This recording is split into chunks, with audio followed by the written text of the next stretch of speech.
special thanks to the director, MMTTC, Sandgad Baba Amravati University, Professor Mohammad Atiksa. So,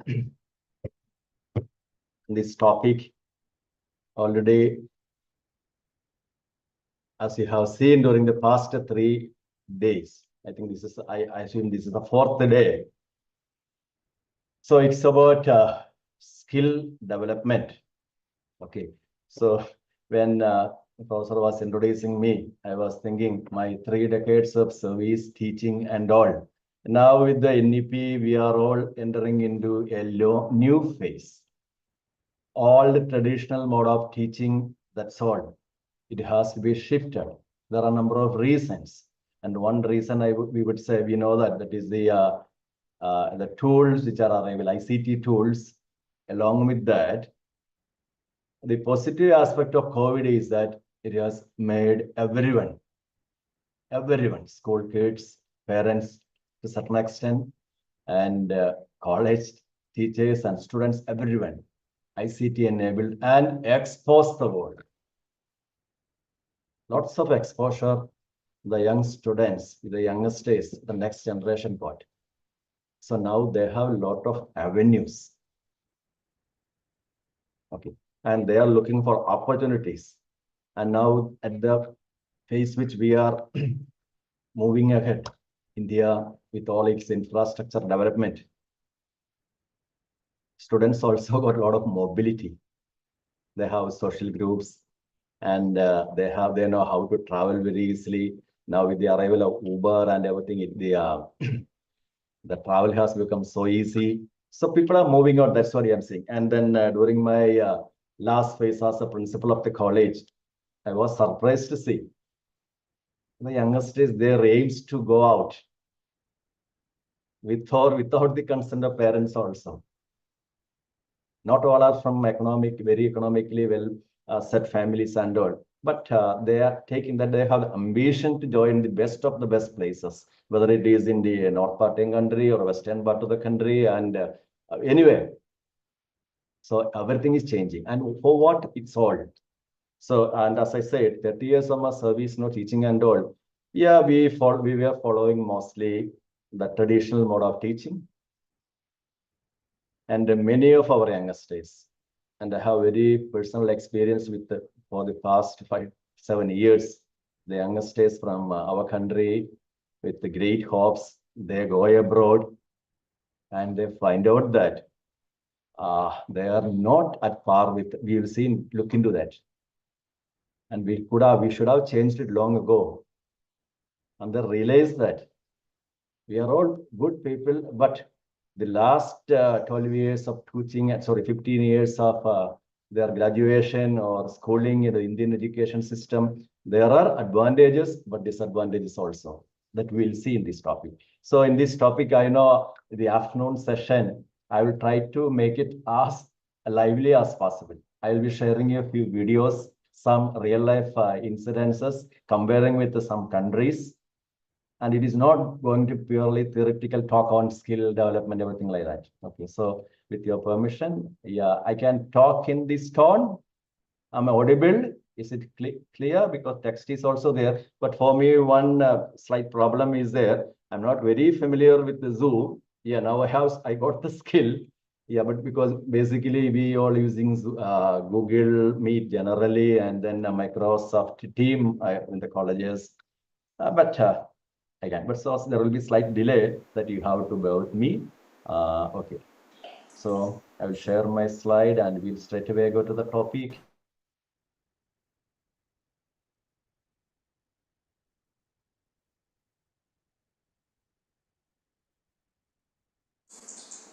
Yes, it is visible, sir. Yeah, thank you. Because because there will be, when I switching over between the videos, there will be some slight issues. So you have to assist me if it's not working out. Yeah, so, definitely. Please continue. Yeah, because Zoom is more advanced than Google Meet. That's what I found out. A lot of options are there. Anyway, so the topic is, this is skill development. There are themes. This is what National Education Policy, we at MMTTC, I'm also the program director, Malavia Mission Teaching Training Center. We have been told by UGC to conduct this program, and they have given us the skill. There are 8 sub-themes given, so 8 themes given, and you are seeing one by one all these themes. They are all very good themes. It will give you an overall view. It is not going to make you specialist in anything at all. Because, for example, ICT, it takes nearly, your director is from the branch of computer science. If ask him, it may be minimum 2 weeks or it will take 3 weeks to give you a base in the program, refresher course. And so here we will see an overview and then what's the need for and all. So this, I hope you are familiar with this syllabus. Yeah, that's one. And then the second one, I will start with in 1940, what Franklin D. Roosevelt said. Just read the caption. University of Pennsylvania, he spoke like this: we cannot build a future for our youth, but we can build our youth for the future. Train the youth. Skill-based education. So you see, 1940, American president, because that's what we say, they have their own number of advantages. Yeah, we were lagging and what might be that. So their focus was on like that. Then another expert, Professor Ken Robinson. I would request you to see Wikipedia, who he is. He passed away. Very well acclaimed education expert. So flexible, adapt to the needs of modern learners. That's what I say in my 30 years of teaching and all. That one I have to change it. And during my last 10 years, I have been doing that. But now it has become all the more important. People will alternate. That's what I say. Teachers, no, the students will find out alternatives. Okay. So when you have great visionaries, leaders, no, this happens. Then we go to the next one. You have seen enough of it. In paper, we have demographic dividend. We have 65 population is under the age of 30. Everything good. But we are all masters of theoretical learning. That's what many of my students who went abroad, got admission to top-notch universities, they were weeping. They struggled. I'm not talking about those who joined for PhD. Their graduate program, undergrad, then you will be asking, why should they go? That we cannot blame, because see, suppose I am getting an admission, your kid is aiming for University of Cambridge, Oxford, that is great. Let him do it. That ambition is good. And let him come back also if he wants to. And we have a democratic society, so that's all up to them. But anyway, but after reaching there, they will struggle. Because the skills they got it. But they will be, and it is good, many are coming back and joining our many universities, and with the NEP, they can bring in more change. And this is what about the people from the social science, faculty members from the social sciences. You can make out, this is the age pyramid, Indian age pyramid, and people in different age classes. You can see that majority are there in the 30, 35 age, of 60% of the population. One side male, other side female. Biology also, I teach biology. This was a portion I was taking. And they are all, we go for. So people in the age 60, very 1.8%. So all two is what happens. So we have a very good number of people, but at the same time, employment numbers are falling. Number of institutions are coming up. Maharashtra, Kerala, Tamil Nadu, anywhere. Earlier it was not possible. I would not say not possible. Education institutions were less. We were less affluent. Your parents, your grandparents, they all struggled. Agrarian society, income was not sufficient. But now we have nearby colleges, number of colleges increased, number of degree increased, but employment, what's happening? Academic qualifications are going up. What about the employment numbers? Okay, then we will see another part. Why skill development is important? Like this is all about the industrial revolution. You can see first revolution, second, third, and we are in the fourth now. And with the industrial revolution, what happened? Yeah, see, each revolution transformed industries.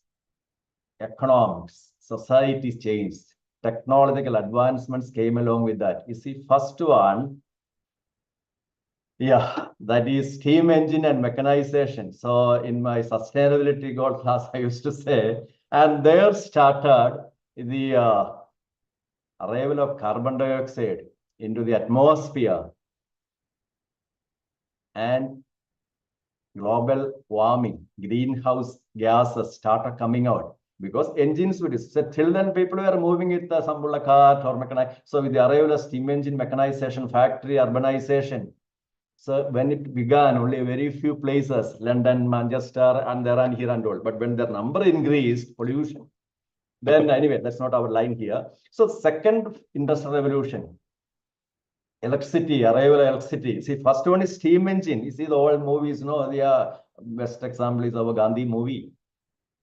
There you'll be seeing mostly the steam engine based. Okay, then comes electricity, mass production. Okay, then third one is third revolution, computers. So this is an overall view. Little we'll see in the next one.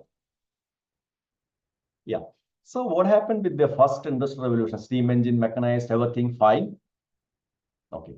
And people produced before that by hands or simple tools, but skilled after the arrival of factories and steam-powered machines, industries need a large unskilled workforce. Unskilled. That is in 1760, 1840. That's the period now our great-grandfathers were there. If at all a factory was existing. It was not possible in rural India. But cities anyway. Then came the second industrial revolution, 1817, 1914. Electricity, assembly lines, steel, chemical industries. And one example is that of Henry Ford, introducing the Ford vehicles and then assembly line. So what happened? People with industry needed, I would say, semi-skilled workforce to operate machinery, semi-skilled. Okay. So industrial revolution 1 and 2, and during this period, we needed mostly unskilled workforce. Okay. Then what happened? The third revolution, arrival of computer, automation, electronics. So we are all part of it. 1950 started, but I remember 1985 onwards, or 1980, 1985 onwards, computers started pouring in.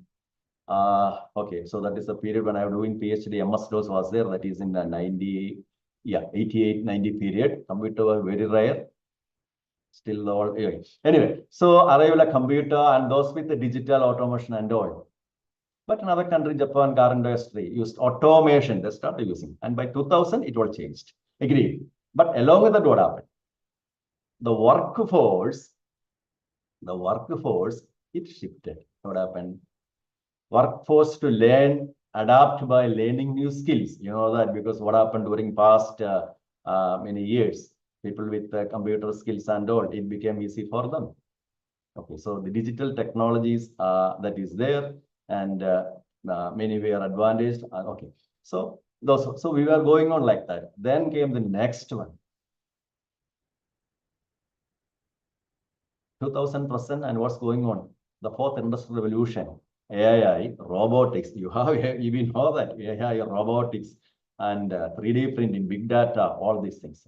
So what happens? The machines started communicating. Best example, Tesla, and I will come to that later. Okay, so they operate with not with human beings. Machines communicate, analyze data, make decisions automatically. Which car is having a fault? No need a human being there. But for that, we need highly skilled, talented individuals who can develop, manage, and optimize advanced systems. So my simple question: how many of our students are this field? And we have some more examples coming up, and that will be opening up. Okay. And what is happening along with this one? So what's the requirement? So there is this automation and AI. Now with the AI technology, yeah, dangerous tasks all over. Now skill requirement, yeah, it has been highly skilled workers are there. And we are reading in papers the sad story of many from our country reaching US and all, struggling like many from 10, 11, 12 standards and all. Yeah, but no, they will be drivers in the end. But see, the people with the high skill, they are having a very good job in the, anyway. Workforce displacement. So what happened? This is a problem. That is one reason why even Western Europe, the Germany, all these countries, they were slow in shifting towards the electric vehicles. Because the traditional workforce is there. We remember all of us are, imagine all of us are, and all these vehicles, factories are turning towards the kind of electric vehicle. What about the older set of people? The number of parts are less. Anyway, and then adaptation and training. Countries with large populations like we, if we have upskilling, reskilling, everything fine, the teachers we have to also do, because what to teach the next generation? You will be asking me, and I don't have much answers, but we have certain clear-cut directions that we can see. Okay. So investing in education and vocational training in technology-related field, simple things, theoretical studies, our old state of 3 years in a school or college and going out of the degree, no. Along with that vocational training, and that's exactly what we call as the internship or whatever might be the term. People work in some factory, they go to the real life world. Okay. So what's the economic impact? Countries with adapt these changes, they have high economic power. So how I started this topic with, the India is having a very good population. Is the demographic dividend or not? It is dividend provided the workforce is educated and skilled in technologies. And you have clear classic example here. I'm a biologist. GDP is not my failure, but there are many from social media. It's a simple thing. Countries with the highest GDPs, 2025 and 2024 data is there. Upper one is 2025. And what you see here, US $30 trillion. So this is all in US trillion. Okay. So the top 10 US, you see China, the nearly 20, and Germany, Japan, you see the size of Japan, and then India, we are in the top 10, but the gap. Okay. And this is a trend. And why it's like this? And then that is the per capita. See, this is all about the entire economy. Gross domestic product is saying total value of good services within the country. And that is the indicator of economic health and performance. What about the individuals per capita? You read this table carefully. I have marked 3 in red. China. It is per capita. It goes like this. GDP nominal anyway. That part you leave. GDP the last column. $21,000. India, $7,000 per capita.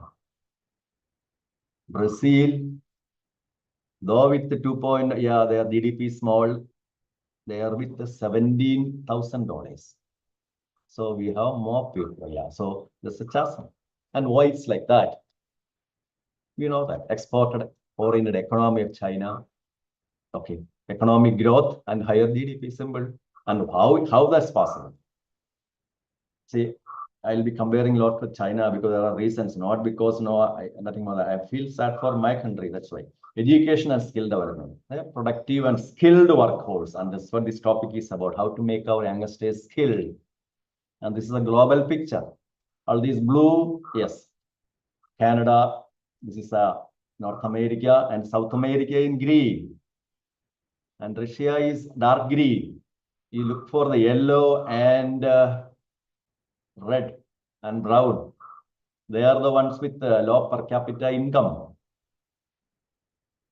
And you compare that this is China and this is India. So China definitely they're better placed than us. And then Africa, Africa has its own problem, but South Africa, that is more or less in our situation like. So this is a scenario. And Middle East countries, all these in blue, Australia blue, and then New Zealand blue, no doubt about it.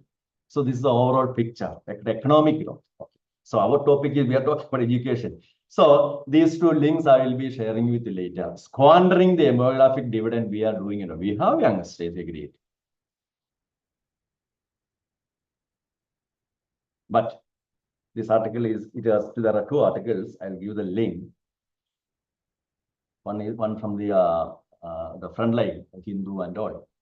Frontline editor's note. How India squanders its demographic dividend.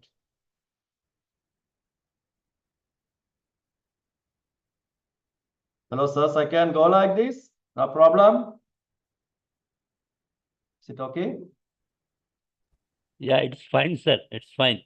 Okay, okay. Because my speed or anything, if it is difficult for you, you have to tell me. Okay, fine, thank you. Because, yeah, if you have any queries, no, you have to tell me also. Okay. So the problem soon, yeah. You have to go.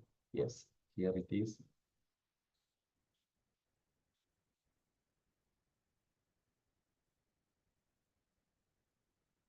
Come out from there. One moment.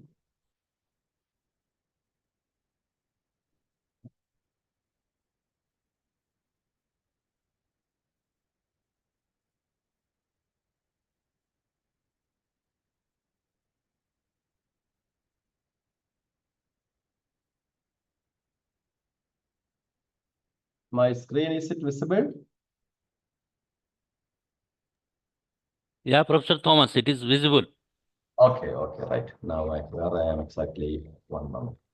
I'll come back. I'll stop share and then come back again. That's easy for me.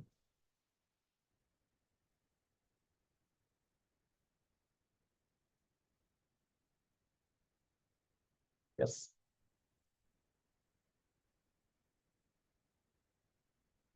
It's okay. No, now I proceed. Okay. Thank you. Yeah. So the squandering and where exactly we are placed, like that.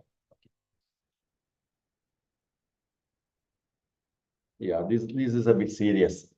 The link between education and economic development. There are two scientists. There are scientists from the social science, not from the science or anything like that. Okay. So there are points. So they are the Hanushek and Oseman. Their studies, it's a long, but that is 1960 to 2000. They studied in Latin America, that is South America. And what they found out, long-term economic growth, I'm not talking about anything else. See, here, really purely thinking about economic growth is largely determined by skills of a national population. And what they found out that GDP is very much related to the cognitive skills of its population, cognitive skills. And what is this cognitive skill?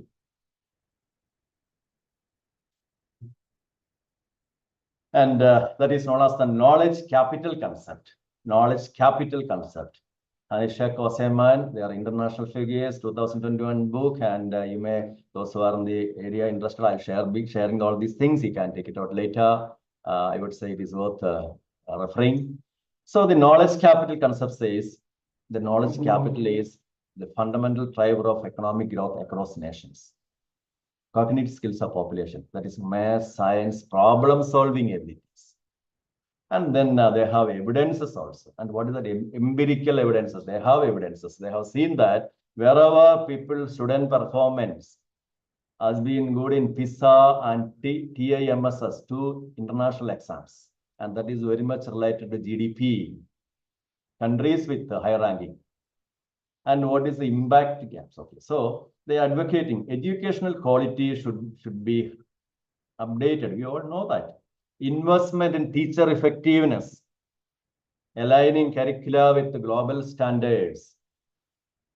You know that when we are going for the tie-ups, collaborations with various international universities, if at all you have any priorities, anything like that, because the previous college where I studied, they tied up with the American university. It was a tough struggle for us. One semester, our students will be going out there, but they mapped our syllabus and they saw that our first semester, second semester was not having a lot of efficiencies. We updated, then only it was possible. So this is what we say, yeah, it is good. Somebody from outside, I'm not saying international, anyway, our top-notch international institutions, are here, collaborations. They will see that it is matching. Then use of accountability also. Anyway, that's a different topic. Okay. So, cognitive skills already I mentioned in, and what is these cognitive skills? I'm just taking about 6 basic levels only, and you have seen this diagram very often. Am I right?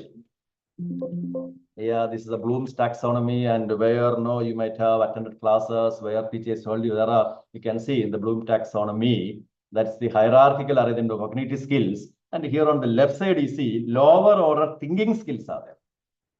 On the left top region, higher order thinking skills are there. And what is this lower order thinking skills? Remembering, understanding, applying. They are known as the lower order skills. Lower order skills. Memory, and that's what we have to do, memorizing subject. And the upper edge is from what you remembered, understood, learned, and all. If the student is having an analyzing capacity, evaluating capacity, and creativity, and that's what the top-notch part of the cognitive domain. Okay, so here now I have a little more explanation. So the first part is cognitive skills, remembering, and we are all masters of that. This is exactly what we are teaching. Memorizing multiplication tables, everything. Understanding. Yes, our students do that. Applying. Whatever they occur, they try to apply mathematical formula to solve a real problem. Grammar rules in writing, fine. But the next side, analyzing, evaluating, and creativity. And where we are. So, whether our students have analyzing capacity or not, evaluating capacity, and the creativity is the highest level of cognitive skills. From whatever you occur during the first 3 phases, steps, and it can be writing a research paper. We all know that how difficult to write a research paper, and how difficult with our degree and PG students are their dissertation. And finally, hopelessly, we just leave that. They do just copy paste mostly. Then designing an experiment. How many of our, and do we give them the opportunity? Or if it's a composing music or writing an article, whatever might be there. So that's the creativity comes. So if a student is making all this, that's what we call. So this is exactly what Hanushak and they said about whether our students are having this capacity, cognitive skill, Hanushak and Osemani. Economic growth is determined by cognitive skills of its population. And as Roosevelt has said, it is our duty to train them. Impact of cognitive skills. Okay, we have more startling. Okay, and this is another thing. And those 2 scientists, they studied in the Latin America, as I said, 40 years of their data. What they found out, Latin America, lots of heavy investment in the education, lot of schools, everyone is going to school, but low economic growth. Country is remaining stagnant. Economic growth is low compared to other part of the world. And the reasons, and this is a pure econometric study, very good data analysis they've done, and the key elements, and they found out, yeah, a lot of schools are Latin American country, enrollment is high. Okay. And then quantity over quality.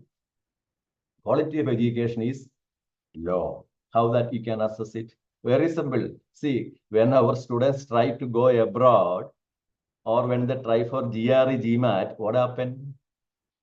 It's an international exam. If your student is getting GATE good score, GMAT good score, GRE good score, especially about 350 and above, they are coming into the top 10 to 20 rank internationally. And then what about these English exam?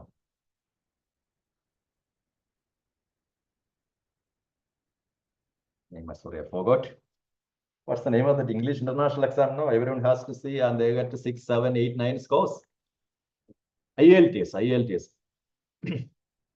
You are all there, or you left? Hello? Yes, sir, we are all here. Yeah, okay, no problem, because depends once. To respond to you, I have to unmute my mic, and that takes a little time. No problem, sir, no problem. Okay, no problem. We are all here, no issue. Okay, when I asked because sometimes what happened this is the problem in the online class. Yeah. I don't think. Anyway, so there are in the IELTS exam. So the IELTS exam, you might have seen that, may not have. Students know that those they see to get into most of the good American university, European universities, and the requirement is 6 or 5. Sorry, not 6 and all. 7.5 to 8 level of IELTS. It is a barrier. Okay, so that's the international exam. And then we cognitive skills. We are talking about Latin American growth perspective. So Latin America, they found out that this is what happened. Economic implications. Yes, government has spent a lot of money. Everything is there. All are having education, but the reason they have cognitive skills are low. So the country. So they suggested that higher productivity, economic competitiveness, and for that skills are required. And for that, the then one more thing. This is yeah. Transition to knowledge-based economy. Transition to knowledge-based economy. How to make income out of it? See, we all drink coffee, and we all take a lot of chocolate, and there are chocolate, plantations in our country. Sorry, cocoa plantations, coffee plantations in our country. Till last decade, who were dominating here? Which brands? Unilever or Nestle? I'm not blaming them. And cocoa from Africa, Ivory Coast and all, vast stretches of Africa, Congo, everywhere. It's all taken by the European company. They have the industry and they converted. So we depend upon low value added like agriculture. Agriculture is needed very much, but you can make attractive, more lucrative products out of it. Now it's happening in India, but slowly. Then commodities also, that's what we are having a lot of commodities and minerals and all, but someone else has to make we are coming to that topic later. Okay, so that's about. So this is known as the Latin American puzzle. Okay, so the policy, the shift to quality forms. Address inequality in education. It's very important. Why inequality in education? See, there are rural, semi-urban, and I know you are all coming from different institutions. And generally, the urban population is highly placed. One moment, somebody is calling me. Hello. Yeah.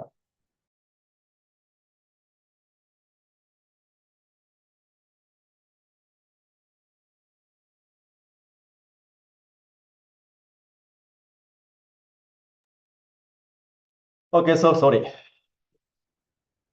So the benchmarking with the global leaders, you have to compare with other countries where they're doing well. One here it is given, Latin American countries, these European scientists say, why you are low in compared to East Asian economics. That is Korea, South Korea, Malaysia, China also. So schooling alone, you can say putting college also.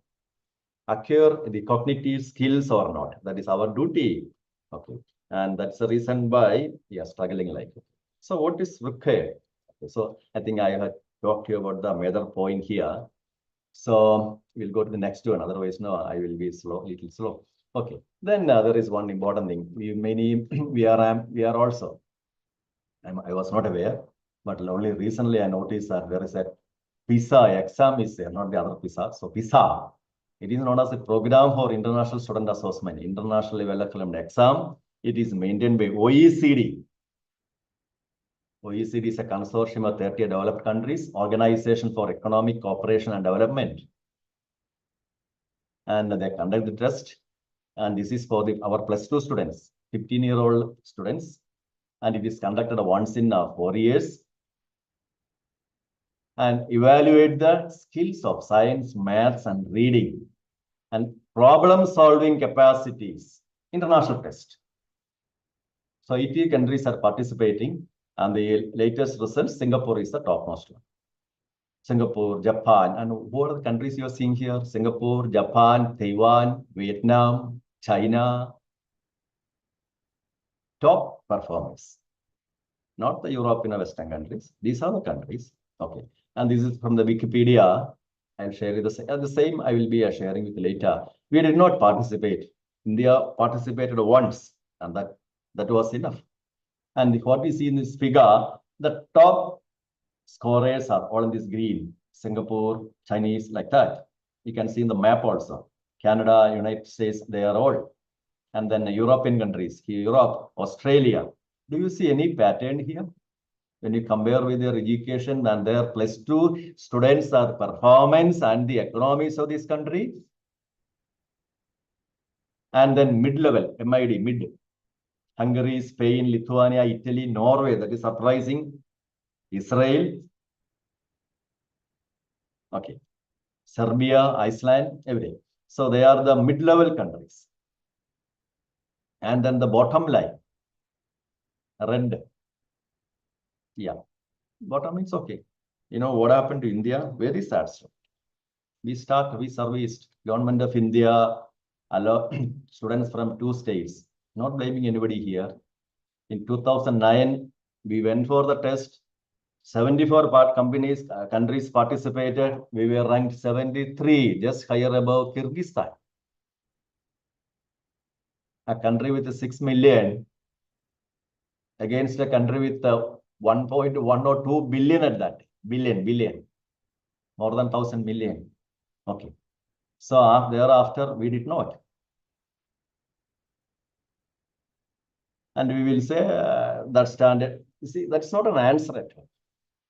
India did not participate. And here you can see countries with superior learning power, digital technology like OECD country, Australia, and there are many countries. Western Europe, US also fared worse than Southeast Asian country, not South Asian countries like India, Pakistan, Bangladesh, anything. So this is the global scenario.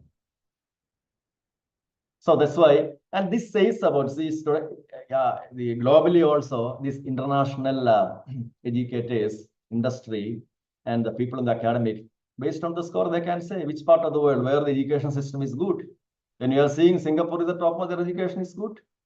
We have education, we are giving. But the problem here, this topic is about skill development. And what is the justification? So it showed that less privileged and poor countries, that is inequalities. Inequalities, they are agreed. Rural people, they are very much, internet connectivity is low and they have a lot of problems. See, but no, it is, we have to do that. Otherwise, they will remain always throughout their next 1 or 2 generations of poor. Then justification for the survey, identifying inequities. See, when you nobody is going to rank you or anything like that, but you will come to know where exactly you are standing. Benchmarking. That means our education system, it has to be improved. Policy making, who takes the policy? Government takes policy. That's how we have this policy comes, NEP. Whether you are support, that's like another issue. It is based on someone at the top level with a good exposure, they found out that there are problems. More shocking news to come. Global perspective. Encouraging countries to learn from. So what is the reason for this China, Japan, and all Singapore ranked top? Then accountability is there. What is accountability? We'll say the rule is. And then the students and the parents will say, they will say, we teachers. I'm also. You, each one of you. University system, college system, you are well paid, and why this is like this? So it's a tool for positive change, pushing for reforms that can help bridge and education to students. Then another one, this test is on TIMSS, Boston College, US and conducts this one, International Mathematics Science Study TIMSS, international assessment, 4 years, once in 4 years. And our score, we just read it. International average, you see the table, international average are given 500, 500, 500 for each category. This is for the grade 4, 4th standard, and for the 8th standard. 4th standard science, 8th standard science. Singapore top, 625. China, 600. Japan, 593. India, 478. And international average, 500. Pakistan, 458. Bangladesh, 459. And see, many of our students, see, the international students, they say the same thing, sir. They compare us with Bangladesh and these countries.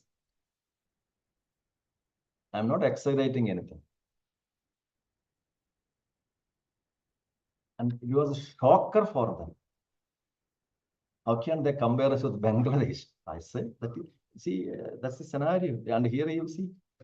Okay, so top performance are there. Okay. But it doesn't mean no, we don't have a good system. We have, but overall, all in all, this will happen. There will be urban areas where high performing, it is all, I don't know to speak much about it. We are all teachers. You are myself, we are all in the same boat. Okay, so that's about the first part of the topic where we stand. Okay, then we will see. Anyway, I have been talking for monotonically, so we let us see some more facts. This is these facts. This is from the leading global exporters of agricultural product. America. Okay, fine. Large country. Second one is the most surprising one, Netherlands. Holland, Dutch. Not Brazil is the size. And this country, Netherlands, you really believe that it's a European country, very small in size. It is said to be about 1 by 220 size of America only. And they are using only 1%, hardly 1% of their land mass. And that is the catch point. Netherlands, it is just 1 by 200 of the country, USA, by using just 1%, and they are the second largest exporter. And these figures also you have to see. Average tomato yield per hectare, India, 20-25 tons. 1 hectare, 20-25 tons, Indian connection. Netherlands, there are various open type, our type, 50-75, okay. But their high-tech farms, they produce 250-600 tons per hectare.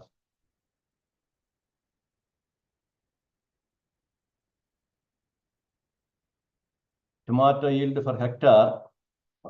So here the comparison is with America also. Here you can see in the this graph. 500 ton, whereas the other countries 95. And then water, how much of water they use? 9 liters when compared to the US conditions. And what is the reason for their high-tech agriculture? And they have the skill. And from where they got the skill? That's what I want to highlight here. Anyway, we have one video coming up. I want you to see that. Okay.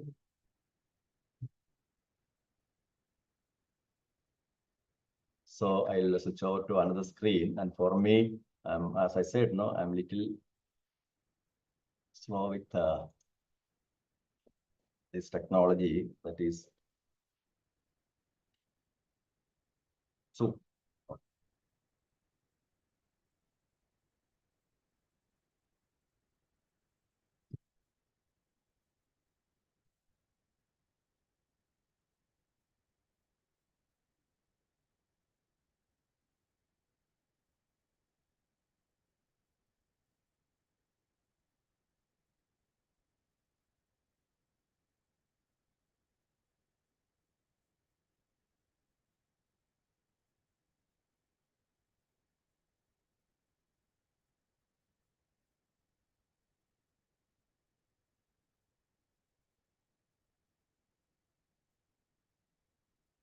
please wait, now I'm coming back.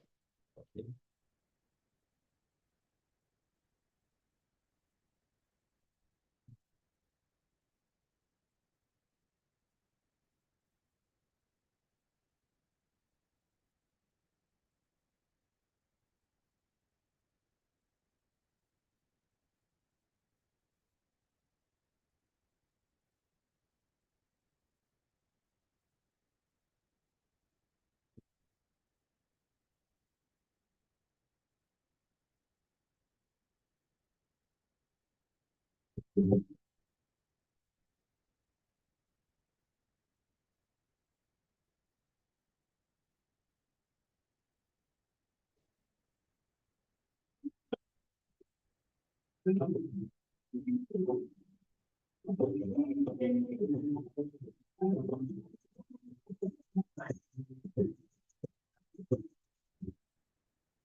One moment, I accidentally paused it. I'll come back.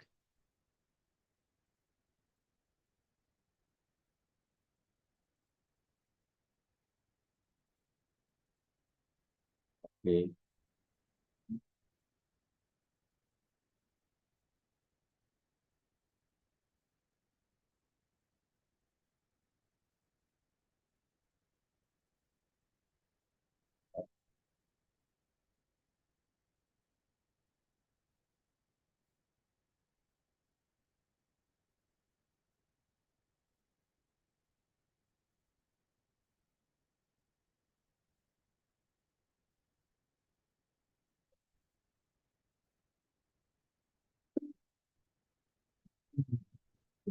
Yeah, what you see in this particular image is now the video. That's a model vertical greenhouse I have shown here.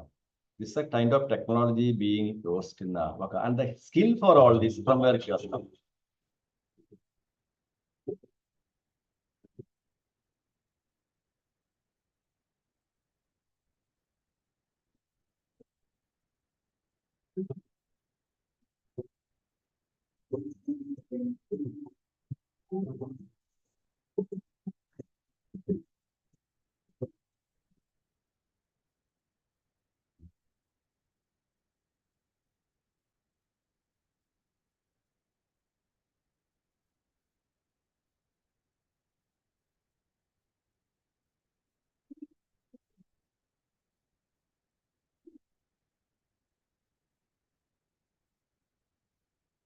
Welcome, you're offline.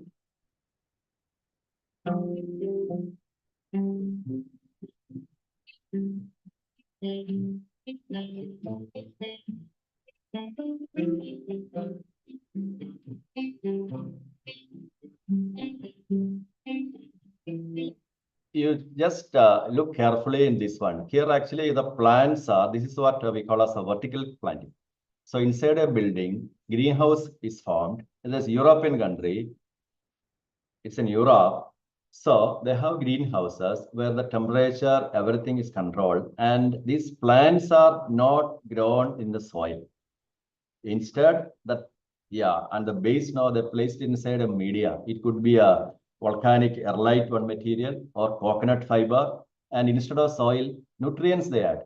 The hydroponics, aquaponics, same thing. Okay, plants need nutrients. You put them instead of soil, you put some liquid, and the liquid media you provide the nutrients, and plants absorb it. Okay. And this is grown inside. This is a European country, cold climate. Now it is around 4 to 10 degrees Celsius there. And the temperature is controlled inside. And you see the building. Its top is covered with the glass panes. It can be tilted whenever sunlight is there. Otherwise, no, it can be, interior can be modified to have the optimum temperature required for the growth. You know, I see in India, 20, 25 degrees Celsius. They have everything, capsicum, pepper, tomato, everything in these countries. And this, yeah.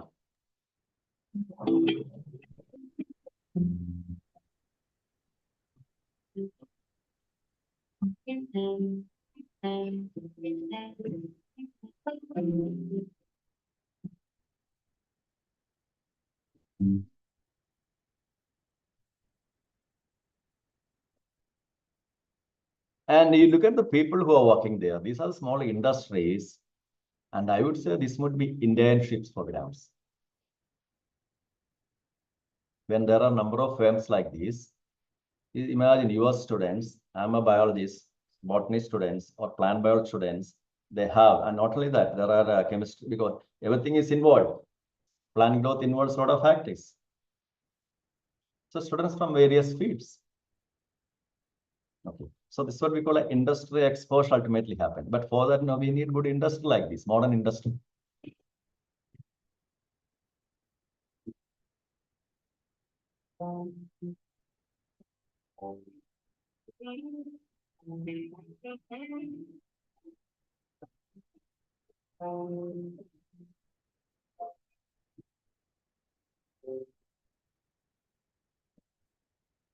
Sorry, again, I.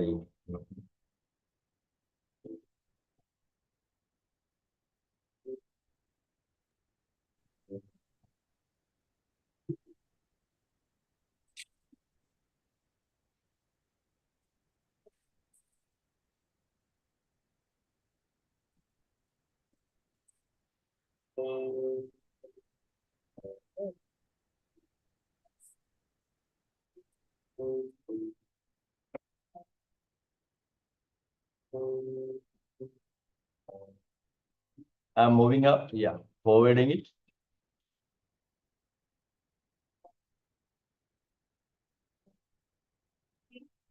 So we hear about robots, robotics. This is also part of it.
This is what I was talking about. You see, these glass panes are tiltable, okay, based on the temperature level.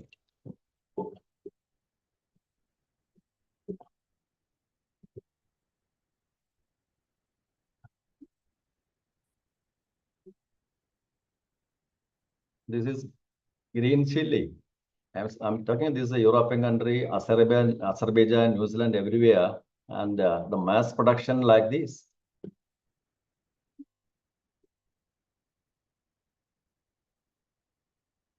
And the waste matter, it is recycled, and the water also recycled.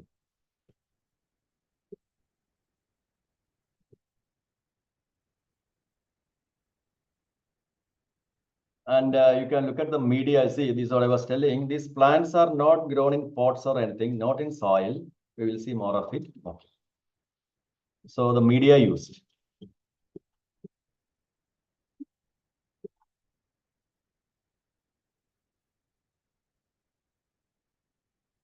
Yeah, one day, we will definitely, it will come to our country also. Technology has to develop, and then we know it will come. But till then, it is not so bright, and we have to get all these skills, and then only, yeah. So the question here with education, what you can do? We have to provide the right skill. Okay, so that is one.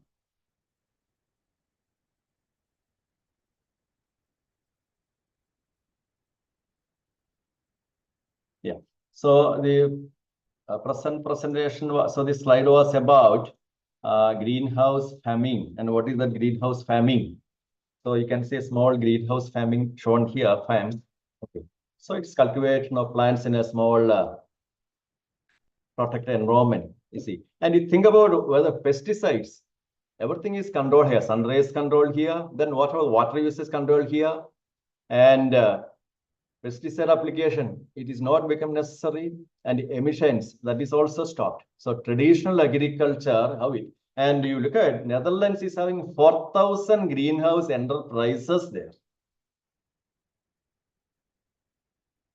employing 1.5 lakh workers. And that's how 80% is exported.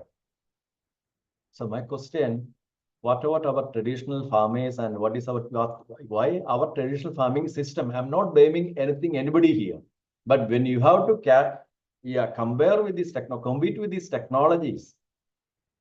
Okay, And if you are getting pesticide free, people will buy it definitely.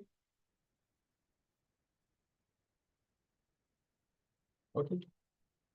So that's about the greenhouse. More are there, Baku and New Zealand and a lot of things, not only tomato, which are shown here. Okay. So the high-tech greenhouses in that country in hydroponic system, and they are using instant nutrient solution using. Plants are growing in a nutrient-rich water solution. No soil required, no space required. That's what I say, it's a small country, just 1% of their landmass they are using. But the technology they developed, hypertonic. Then substrate system, inert media. Plants are grown in substrates like perlite, rock wool. Perlite is from it's a natural occurring material. They researched and found out that they got the skill. Rock wool, coconut fiber. Where in Europe you'll get coconut? So from other countries. So climate is controlled, everything is automated. And this all involves skills and then technology. Space efficiency is there. And year-round cultivation, see, you have in your home where you are controlling temperature, everything, and you can plant it throughout. There is no need to wait for monsoon or anything at all. And this is from the Saito one company, Nova Agric. So, and the image also showing light, hypertonic irrigation system. You can see small saplings are placed there. Mineral solution, same thing. And another one, tomatoes. And hybrid varieties. Soilless growing substrate type. This is coconut fiber, what you see on the right side. And the European company is saying coconut is a very good substrate for 100% natural, biodegradable, porosity is 94, water retention capacity. They have data. Rehydration CC. And this is about the perlite, which I said. Perlite. And this is rock wool, another material. And this is what rock wool. Not my area, but volcanic rocks. It is from the volcanic rocks. Okay. And then another one is stone wool. That is from the steel waste, it seems. Steel industry. That is one of the stone wool, rock wool. Anyway, so this is what we call. It's not only skill, our research also there. Okay. Then we go to the next one. That's what I said in the beginning. There was startling things are waiting for. Yeah, I got to say. See, what about the electric vehicles? Now you and me and all. I don't have electric vehicle yet. But we know we will be buying. And you just see this particular lining. 53% of world's EV battery in 2024, China. One single company, CATL. There is one more was there, BYD. 30% of the global electric battery market share. And what about India? We are seeing India 1.9 million electric vehicles are there. And from where all these batteries coming? Battery material. India is heavily reliant. It is not produced by our country, Exide or Amaron or nothing. We import EV batteries, technology, material, skill they have, magnets. So that's what it says. We are going to be the electric vehicle colony of China. Trade imbalance. So you see in the beginning, I said that Latin American bustle, skill growth and economic growth, cognitive skills. And you know, the reason why the US is also not happy, the one major reason could be that the US pulling out from the Paris Agreement. They know that they cannot because China is going to produce cheaper electric vehicles. And they will flood the world market. And America, they will struggle. And also, if they allow that to happen, anyway, that's a different story. So here we'll see China global EV industry, this production, economic impact is here. The job creation, economic growth within China, how they are able to do that? Because, and then one more thing, what is the difference between this country, our country, and the country? This is the world population. You take it as 7.4 billion. Out of that, India is having 1.45. China is having 1.41, 17%. Yes. But we are behind. Why? And then I just rushed through. This is about their technology. Early R&D technology, China global electric vehicle. And how See, who did that? China recognized the need for reliable energy storage. When you say the recognize the need for reliable energy source means, do you think the Prime Minister, President of the Chinese? Nothing like that. The scientists, the system there, they predicted. And clean energy will become necessary. These greenhouse gas emissions and all possibilities. Explore. That is the advantage of the research. That is why another theme area, not my part. Then we are seeing last week or last month, this car company also has come, build your BYD vehicles. And Seattle is the company which is producing battery. They are the world leaders. Now, yeah, till last week it was nearly 40% was marketed by European countries. Volkswagen, Benz and all, but now they are all out from China nearly. Battery manufacturing, they have the skills. Technological innovation breakthrough, that is, see, 2000 first step, 2015, energy density battery lifespan. Improving energy capacity, how much energy a battery can store, and lifespan. We have in 1 or 2 companies from China coming here where they are the recycling also possible. That's why they're offering that advantage.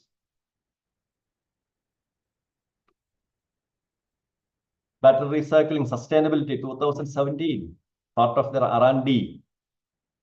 And this will affect the entire world. And you saw that GDP growth in China, US, and this is the reason why other Western world and we are just with open eyes waiting like this. So globally, what may happen? Global leadership. Lithium ion battery, that's what these companies are doing. Sorry, China. But whereas the LG, other international giants, LG, Panasonic, all from which part of the world? Samsung. They are on the nickel cobalt, NCM. Nickel cobalt manganese battery. But the problem, sustainability is there. Cobalt and nickel, they are not always readily available. Supply may not long last, expensive also. But Chinese companies are depending on the CATL, BYD, they are all going for lithium iron phosphate. So recycling is possible and sustainability is possible. This is what they're thinking, the skills also, skill part you leave it. Okay, then there are the reasons also, government support, patents, everything. Okay. So in another 3-4 years, definitely when patents expire now, see other Europe companies also will catch up. But by that time, they have become the world leaders. And they have this advantage, dominance in mineral processing. Iron ore from India exporting. Now we are using it. Okay. So China is taking all these minerals from various parts of the world. Africa and South America, they have mines, ore is taken in big, huge ships to China, and it is processed on battery. So when we say this is all taken, that countries have the skill to do it. Skill power, I'm coming to that point. And this will be the point. See, now this is from the Amazon web page. Only one example. Mobile phone, when we put there, majority are from which country? You put for most of the other products also, stabilizer and everything. These all from China. Why all from China? Recently I purchased Bajaj fan. That's also from China. Manufacturing base is there. Though we say make in India, everything is there.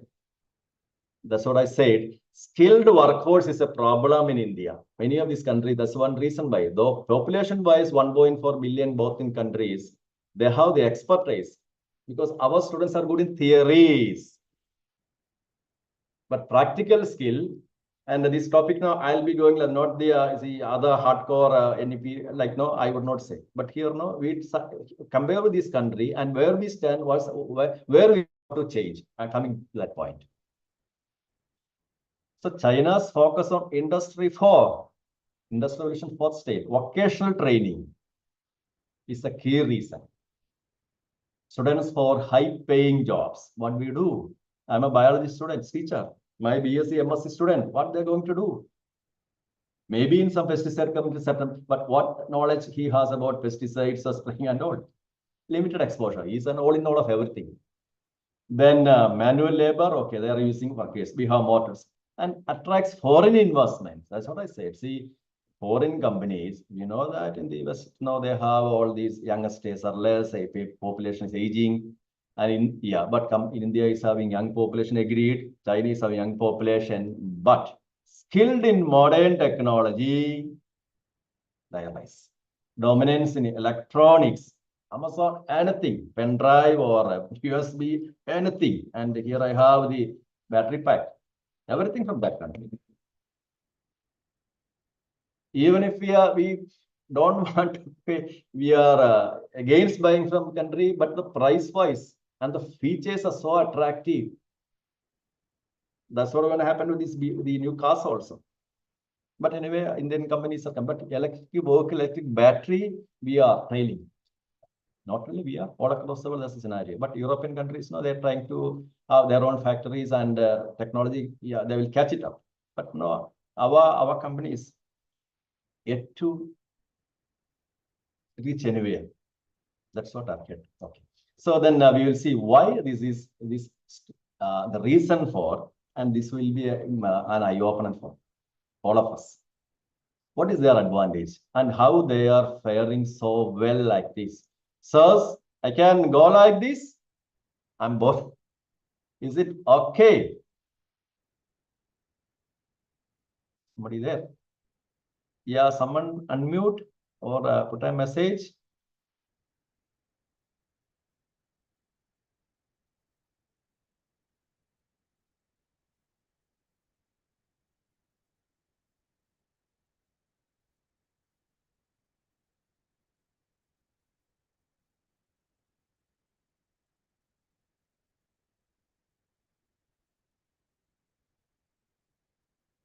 Yeah, Vinayak sir, I can see you. Yeah, but you are muted. So anyway, no problem. No, okay, fine.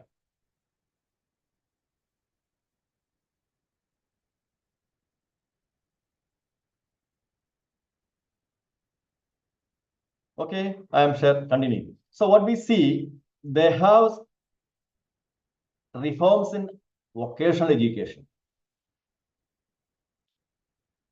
And that is what our NEP also says. NCBT and fourth year internship and all. At least they are expecting. And it is the institutional responsibility. Your college, autonomous college or deemed university, we have to. So in China, what happened? They have two education systems. If you see, one is the general, just like ours. Traditional university degrees are there. So then there is a vocational track. We have also vocational, but one problem we have, I'll come to that. And after 9th standard, 9th grade, students choose to enter vocational school instead of high school. 50% go to vocational. Why in our country they are not going? That's our mindset is like that. National education policy, that's fine.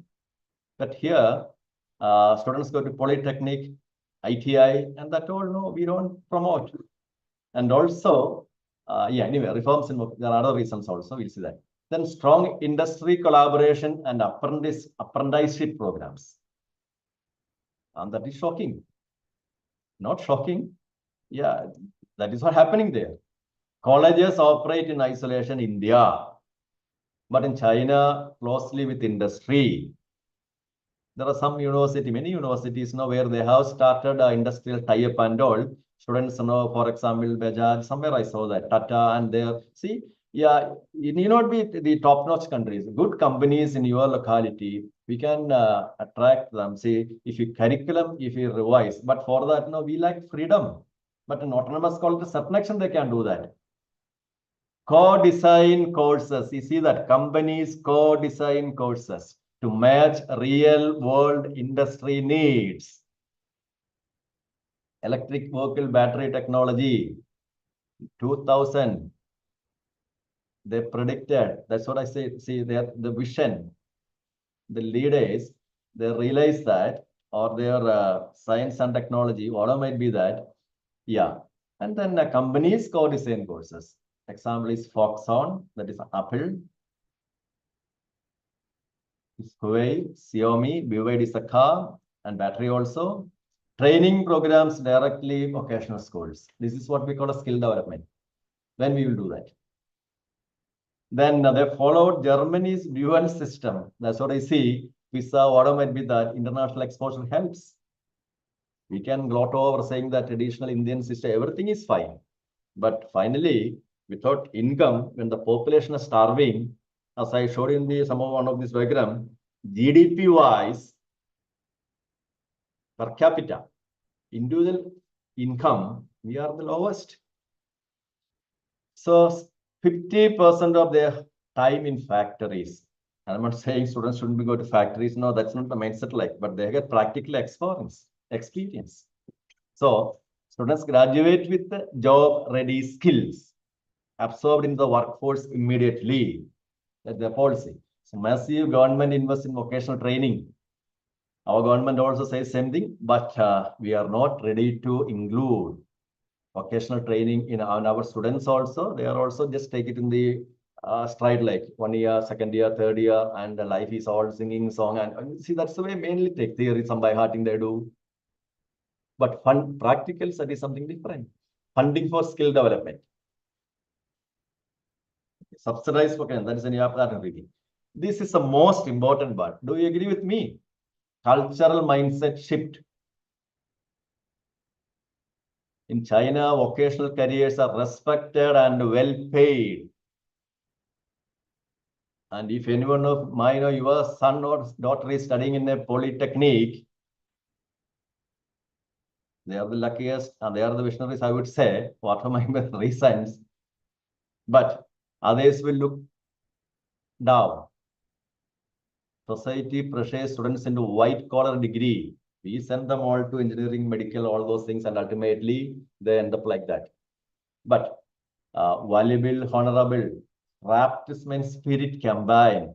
Anyway, leave that. AI technician, automotive engineers, that's all coming out from vocational salary, and they're getting high salaries.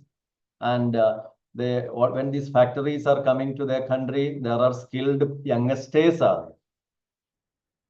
Here we have mostly skilled youngsters in some mobile repairing or something, because that is so, yeah, that's what we see mostly. But now many are coming up anyway. Next one, courses, integration of AI, robotics, automation in vocational schools. How many of our colleges? Yeah, colleges are offering, but the problem, outdated, latest machines has to be. AI and machine learning, theory, no point. Robotics, industrial automation. And if you ask me, well, how we are going to implement that, is we are the policy makers. So as members of Board of Studies or a university and college faculty members, it has become our responsibility. And this is what happening in other part of the world. And as I said, they are also with 1.4 million. We were looking, see, 1940, 50, there are a number of movies also. The people of that country were struggling like anything. I forgot the name of that movie. I think 1941 or something. Movie name itself. There now we can see the drought and famine and people who are eating dried wood, all those things. And that country is coming up like anything. Whereas the nearby one, we have similar, population, everything is fine. Okay, then semiconductor fabrication, electric vehicles, battery technology courses. Polytechnic Institute offers hands-on training, AI-driven robotics. How many of our institutions can do that? Not can do that. Everyone can do that. Investment is required. Okay. Anyway, I don't know so much about it. Then localized R&D. See, before I started preparing for your sessions or this session also, I was also under the impression China is mostly copying from US or from Western society and all. It is not like that. That is what their battery technology shown, electric battery technology, which I showed you. Nickel, cadmium, other countries, whereas this country, lithium ion. Government funds local R&D. And what do you mean by local R&D? That is happening in the colleges, whether it is engineering college, arts and science, wherever might be that. And then the technology they develop is transferring to the industry. And this mobile company, Huawei, and they got into trouble in US. Now you can imagine what could be the reason why US shut them out. Because, yeah, each nation, they have their own economic priority. That's what we are hearing often from the current American president. America is my priority. That's what he said. How can we blame him? And now they are seeing this China, communist China, that's what they all used to laugh it up. They're coming up like anything. And it's a real threat.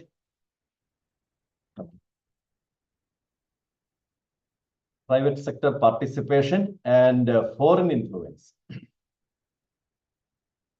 It doesn't mean we don't have Indian knowledge system thing. We have, but no. When you mix both, you have seen that green manure. Sorry, green gardening farm, green. Okay, and they have see the coconut fiber. Who taught the Europeans the coconut and coconut fiber can be used it? So partnership, see, when they come to this side, collaborations. So the collaborations and leads to a lot of newer findings, newer possibilities opening up in both ways. The problem for us, earlier we were not, we were just going in a typical style. Whereas people from other part of the world, they come and they look for new developments, and we are not motivated like that's what I feel. Anyway, so private sector participation and foreign influence. Then continuous reforms and evolution. What do we do? They update their curriculum. We update, and we know what kind of updatement we do mostly. But here, their updating is, you see the topics. Key technologies of industry, fourth industrial revolution. Industrial automation and robotics. Because in the future, in the coming years, this is going to be the area, use of robots and automated machines. And where do you see that in India? Including solar panel, from where our solar panel is coming mostly? Production. So when a country is having all these factories, youngsters are getting lots of jobs. What about our youngsters? Skill development is topic. Okay. So vocational training, students learn how to operate, program, maintain industrial robotics. Then internet, factory sensors, smart factories. This is all about the technologies, no? That is for the industry. The courses, machines to communicate, share data. So machines and maintenance before breakdown happens. That's what I say. Tesla, they employ, you have a number of videos on the Google, you can see that. Sorry, the YouTube. They employs machines, robotics. Okay. Then AI. Quality control cameras detect defects in manufacturing line. One example. So students with training in AI applications in manufacturing, image recognition, data analytics, they go well. It is not they go ahead alone, but skilled people are available. Next, big data and predictive analytics. And see just one example. Factories collect huge amounts of data from machines. Okay, and AI predicts when a machine will fail. Time to replace a machine. So there are a number of courses. Next, here the example is cyber physical system and digital twins. That is digital version is created, digital twin is created. So before building a car, engineers are creating a digital twin to test its performance virtually. Okay. So students know with such training how to create digital models in machines. Okay. Then next one is 3D printing and additive manufacturing. companies like Boeing using 3D printing to manufacture lightweight aircraft parts. So there is no need for the traditional tools. Then cloud computing and edge computing. That's all known to us. Data processing and all how to do. Then last one, augmented reality and virtual reality. We hear about it all, but do we have courses, trained workers in the country? This is what I say, key technologies for the next industry skills. Okay. So vocational training, how it helps. That's what I want to say. So it's a comparison. China succeeded, and we are trying to catch up. Our vocational education system underdeveloped, and one reason is our attitude also. Government investment, yeah. Poor industry collaboration. Who will do? Industry will not come to your college. This is because the college or university responsibility to find out what is needed for the locality and do the tie-up with the industry. Then societal perception is we all have the responsibility, vocational training, but no, let us hope it will change slowly. It is changing because now many are without jobs, and then when on the other side, people with polytechnic degrees and are easily getting jobs, these technicians, people realize workforce readiness. Students are ready, graduate job ready, because they have explosion factory, they know what they have done, and many of the students, they are just ready with our theory. Okay. So what we have to do? We have to modernize our vocational education system with better industrial linkages, skilled labor, tech-driven training, and who will invest for all this? That is your responsibility, our responsibility, my responsibility also. Government funding alone, yeah, if okay. But there are areas where government funding is required. Areas means regions, inequality. So the reason by China strong focus on technical, already NEP I have stated about it. So why they are struggling like it? So shall I stop here and I'll take a break? Is it okay?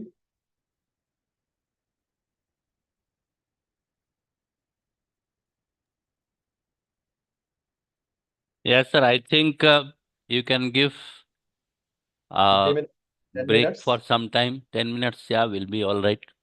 Yeah, because 1.5 hours now you have been 19 minutes, you have been listening like this. Okay, I'll give, now it is 3:30. Okay. Okay, I'll take 10 minutes and we'll come back. Okay, fine. Thank you, sir. Thank you. Okay, sir.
Good evening.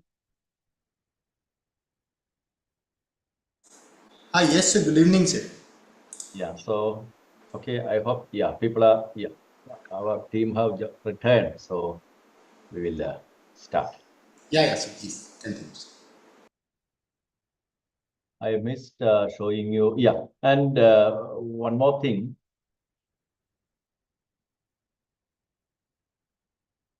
Any questions? No, you can use it for the question session, because once I start going, sometimes I may miss the question answer session. If at all anything to discuss, no, you can. And my background, as I already the director has informed you, I was in a college for a very long period, and that attained autonomy. Then we try to incorporate whatever is possible. Then autonomous and the A++ everything long ago. Currently, yeah. Then I joined university. So what I say, the difficulties we know, and currently I'm the board of studies chairman also of zoology here. Sorry. And then in addition to this responsibility, and okay, convener of the PG programs also. So I can see based on what is happening. Then we get the good exposure by interacting with people from students studying in other institutions abroad. I keenly listen because I have very good contacts with many students, and they come to us, and we come to know what is happening, and we have a lot of practical difficulties. Though even if a teacher wants to do something beyond a level, it is not possible, but we have to. Okay, but remaining idle will not help, because that's why I wanted to show you what exactly is happening in the neighbor country. If they are marching ahead like this, and we will have a really what we call a very pathetic situation like that's what I feel. Just one example is, I read in paper that it was last week only that article came, and there it was saying 1.9 million vehicles, EV vehicles in India, battery technology, and what may happen in the future. And we will say we catch up, but no, see, when someone has become established, it is difficult to unseat them. But changes will happen. And from our end also, we have to, government can all know, this is all bureaucrats and political machinery. With their background, they can tell us, but sometimes it becomes strong points from our side also should reach them. That's what I feel. But industry, local, see, based upon the locality where you are located. So, because in one program, somebody asked me, sir, you have shown all models from all these vertical farming, green farming from abroad. Is it possible in India? I said, is it possible in India? But one difficulty, beyond a level, our companies know they are all profit making. I have experienced that. That's why they will promise a lot of things. Unlike in other part of the world, honesty, integrity, I don't have to tell you much about it. So when these companies know, they will dump everything, and ultimately the farmers will be suffering like. So be careful. But colleges can develop their own technology, like see, whether you are in Himalayas or in Gujarat or in Maharashtra, yeah, there are international companies are there. They are ready to collaborate. So I was telling some classroom what we can do. If you are from a affluent college, I said affluent college because semi-urban, rural, where your college is placed. It is somewhat our responsibility always also to convince the management. These are possible. These are the possibilities, and tie up with some industry. And if they give some little bit of land there, we can showcase some factory. Instead of going to a private sector company, their ideas are different. Okay. And yeah, with the support of management, if you can show this is all possible and productivity can be hiked up, and that will be a good message for the society. And from you, it will reach the students. And if you are coming from an agricultural region, agricultural belt, There are also, see, you just see, I was literally surprised to see all these vegetables. I'll show you one more video. We are all scared of buying vegetables because of the pesticide content. And you have all reasons to be scared. I would say that. We know it very well, whether it is anything for that matter, maybe except the jackfruit. All other fruits, heavily soaked in pesticide. Can blame the farmers because they have to get what we call their annual income, annual investment. Sorry, it is their duty to save their investment. So they just pump in all these chemicals, and ultimately that will get into our system, and our system it will get transformed. And that will it leads to a lot of diseases. But you see, in greenhouses, in controlled conditions, everything is controlled, water, and then the climate. But investment is required. That's what I said. Money, effluent management. Okay, like if you are from Shimla, whatever is possible there. If you're from Maharashtra, maybe whatever might be the sort of varieties there. For example, grapes and all. No, we buy from market, and we know the reality. Okay. But if you can offer this technology, that's what we can do. Then other industries, if you are from other industry belt, depending upon the need of the industry, tie up with the company. And then it is not only meant for industry, science. Now, ultimately, people will say, I was talking only about, see, there are a lot of possibilities with these NLPs. Yeah, learning technologies are there. That is digital humanities. Digital humanities. And there are softwares which these language teachers can. The NLP as a natural language processing. You just check with Google, and there are a lot of terms will come up. What are the possibilities? The emotions can be determined by computers, and a writer, his emotions, because each one will be having their own style and all, historically how it was. And there are tools with which can be used. And then speech making also. You have seen these politicians in Western countries. Best example is our Trump. Yeah, our Trump, he was Trump. The way he makes all those shocking. See, this is all, there are, his speeches are and all have been made with the, with the aid of various tools. AI tools are therefore, there are a lot of options. But for that, we have to apply. So it can be done with any language for that matter. And what about the translation? How this is possible? Somebody is translating it, no? But no, the technology, basic technology, so linguistics, no? That has a lot of options are there. Like, so what I'm bringing to, coming to, all these are the, what we say, possibilities, okay? Which we have to explore and offer from our colleges or the institutions. And if when it reaches the students, no, that will be beneficial. One moment.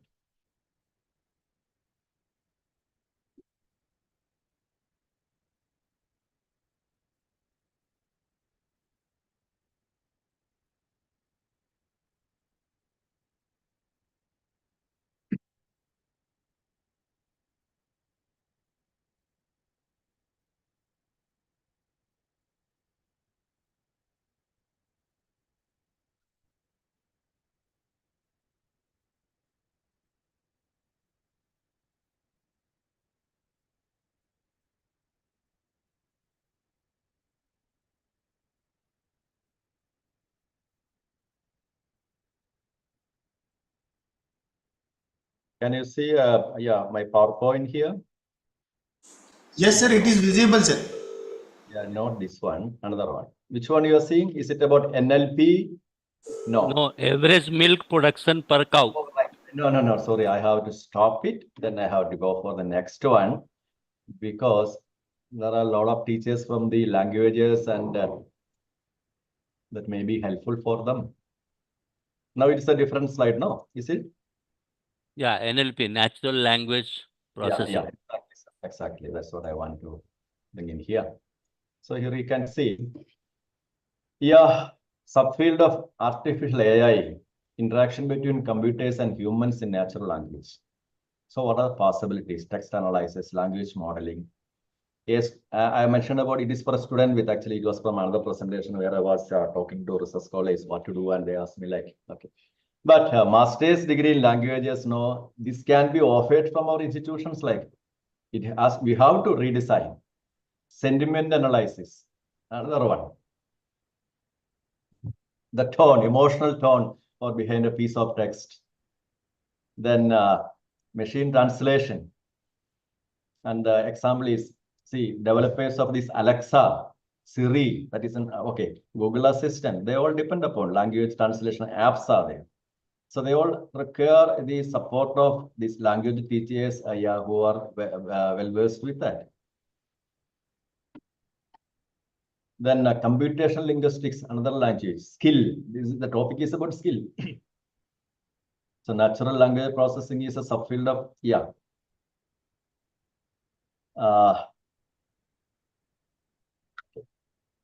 So generation of next AI. So what is NLG? These options. And it is broadly known as the computational linguistics. That is for the linguistics. Focus on the syntax, semantics, computer scientists. And when one with the linguistic expertise and computer expertise, how many English teachers are with the computer expertise? So that's what the interdisciplinary approach is coming there. Knowledge in both the linguistics and computer science. So they can bridge the gap between the computational implementation language studies. Then language and discourse. That's what I was telling, social media. And the language used in social media, exploring how to reflect attitudes. Then power dynamics. This is what I was telling, the way all these politicians and all speech makers do, politics, education. Yeah, education also. Now all these private, there are so many institutions coming up. They will all try to, what we call, use their power language to pull in students. So language can, what kind of language? So they all get training and they come there. Then sentiment, there are other things also, authorship analysis. So here all what we see, I just broadly want to say, what are the options? So this all comes under the category digital humanities. Okay. And so similarly, there are various options which we have to research, no? And when somebody asks about digital humanity, yeah, we say, no, we are not offering it. You go to the nearby campus. Students, no, they will go to international universities. Now online options also there and they will get it. Okay. So these are some of the avenues which we can think about, like skills, and which we can impart for the students. And for which, no, we also have, we may have to reskilling, upskilling. Because for that, no, SOYAM or Coursera or international online courses are there. That we are coming to that part. I didn't take in that part. Okay, so what to do, like, okay. So that's about the that section. Yes.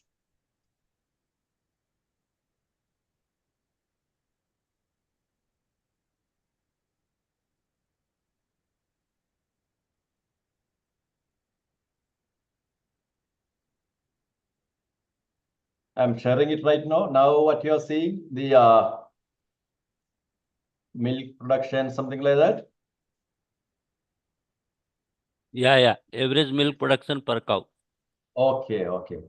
And that's a problem. Now it is 5 o'clock, but that is interesting. How universities contributed, that we'll see later. Anyway, so this is the next one, the one which I was talking about. This is from Netherlands side, where greenhouses are there. See, these are the kind of greenhouse factories. And another one. Definitely investments are there. Farmers have to change. That's the point here. No, see, unless if they persist with the old traditional style, because poor people, they are not aware all these are happening in other part of the world. And we don't have mechanism beyond the level to take out all this. And possibility that also somehow we have to manage it, because otherwise we're on one side from 1 hectare, 500 or 300 tons of tomato, and here just 20 ton. How can you compete with that? And one side is without pesticide, everything fine. And control air conditioned kind of environment, and quality will be different. So this is another example. That's what I say, and the kind of jobs they are offering. And this is not something which is born out of the blue, anything like that. This is people of that. There's a universities who did the research. That is why, and they interact with the farming community, and based on there, and then start with the next part, how to make it possible, the skills required to maintain all these, and that is what we have seen with the other example. Then we'll go to the next session. This is hardcore session. That's about NEP. And you might be familiar about all these names. What is National NSQF? This is part of the curriculum. So NSQF, we are all aware. National Skill and Qualification Framework is there. So it's a framework in 2023, introduced in collaboration with the NCVT. Very important. UGC is, yes, we know that. NEP, we know 2020. In addition to that, the kind of courses, your vocational courses you're offering, there's a UGC-like body, that is NCVT. Your institution can offer a NC course, okay. But who will monitor it? Monitor means its quality, it is grading, and there are certain, basic aspects be. What's the requirement? So here, that is what National Council for NCVT, Council for Vocational Education and Training. Okay. So it's a regulatory body for improving vocational training in India. And that is a sad part. When we say training, see, when other places with the high-tech technology, we have to take it in the war footing. Otherwise, no, we will be trailing. Okay. And then a quality and training program. Approach training program. Suppose your college wants to put forward a NCVT training course and the quality of that course. Okay. So that, and then what will be the NSQF levels? Not NSQF levels, the National Credit Framework levels. So what is NSQF? Okay. Then the National Credit Framework. That we know that we have 1 credit, 2 credit, 3 credits and all. So school, college and all, how many from one system, how many credits can be there? So credits for learning and all. So these three together, NCRF, NCVT and the National Education Policy. And what is the ultimate aim of National Education Policy? If you keenly look in, you can see that integration of our traditional academic system with the vocational education. That's what I was telling you. We are all students who are mugging a lot of things, writing everything, getting score, but no critical analysis, no beyond the level, it is not possible. And no practical exposure also, because there are students of various kinds. So vocational education. So that's what this National Skills Qualification Framework, NSQF, and with its NSQF levels are there. That we'll be seeing in the next part. NSQF levels 1, 2, 3, 4. Okay, that we'll see. And the number of credits also. But it involves actually these three core points. National Credit Framework, and then the NCVT, and then the NEP, which we have implemented. Okay. And then next part, what is this National Skills Qualification Framework? NSQF, there are various levels. Earlier it was 10. Recently it has been modified. Now it has a more simple level, like level 1, level 2 from school onwards. I have one, okay, level 2. And when it comes to PG, it reaches level 7. PhD is level 8. Yeah, and better I show you with another one. The next slide. And this one I will share with you. This will give you a clear-cut idea where exactly.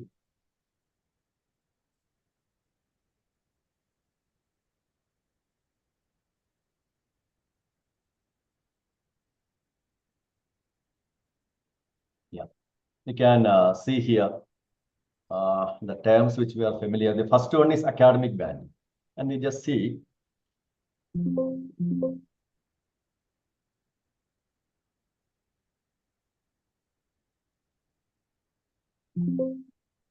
Yeah.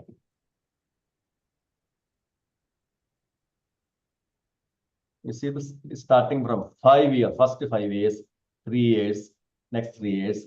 So by class 8, a student will be reaching NSQF level 2.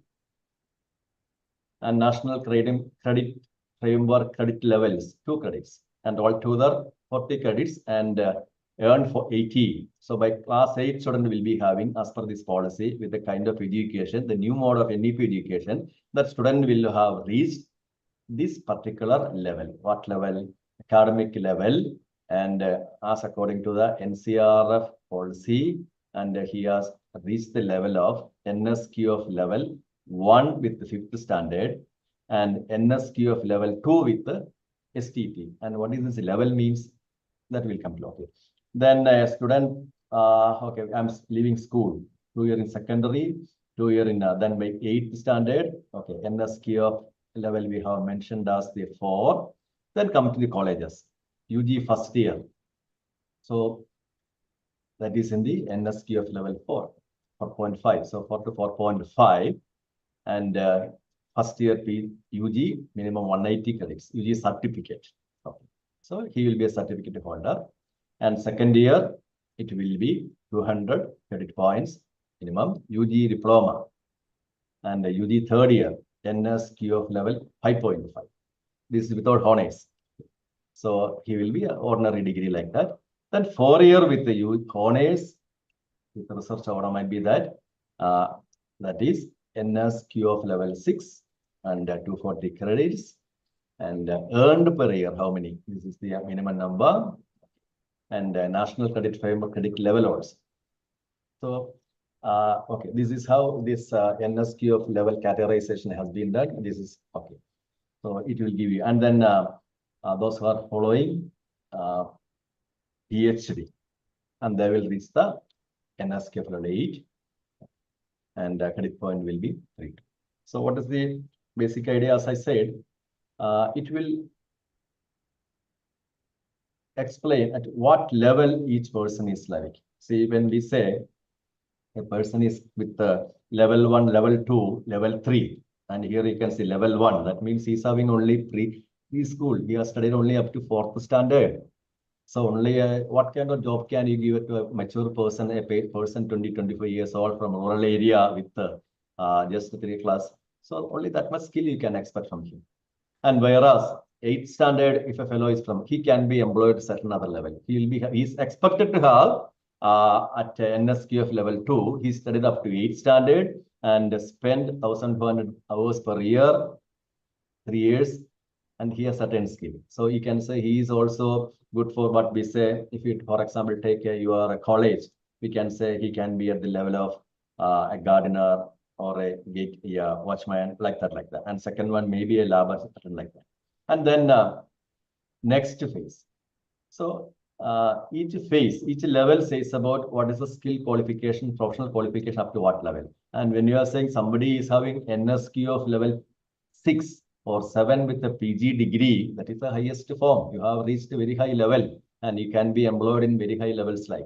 So that's what these levels indicates, like NSQ of levels. Okay. The other one is known to us. What is this credit and all? I don't have to explain anything here. But that is what the National Skill Qualification Framework.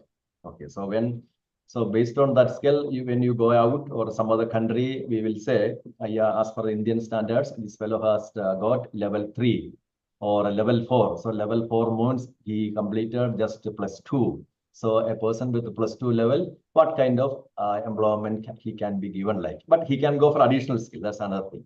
So that's all generally about these frameworks. Okay, that part I'm leaving. Then what we have to do is already mentioned. Institutions, they may not listen to you. When you tell your principal or manager, they won't give funds. Then what he can do? What it has become? Now, no, it will become a collective responsibility. Now with the arrival of new players, international players, new institutions, well, it is getting a tougher field. And students will be looking for institutions where after the jobs or after the course, they can get a job. And once it gets spread around, the news that this particular course is a job opportunity, silently, those who are really interested, they will go. So institutions also will realize it slowly. As we say in biology, it is a survival of the fittest. That's what happened.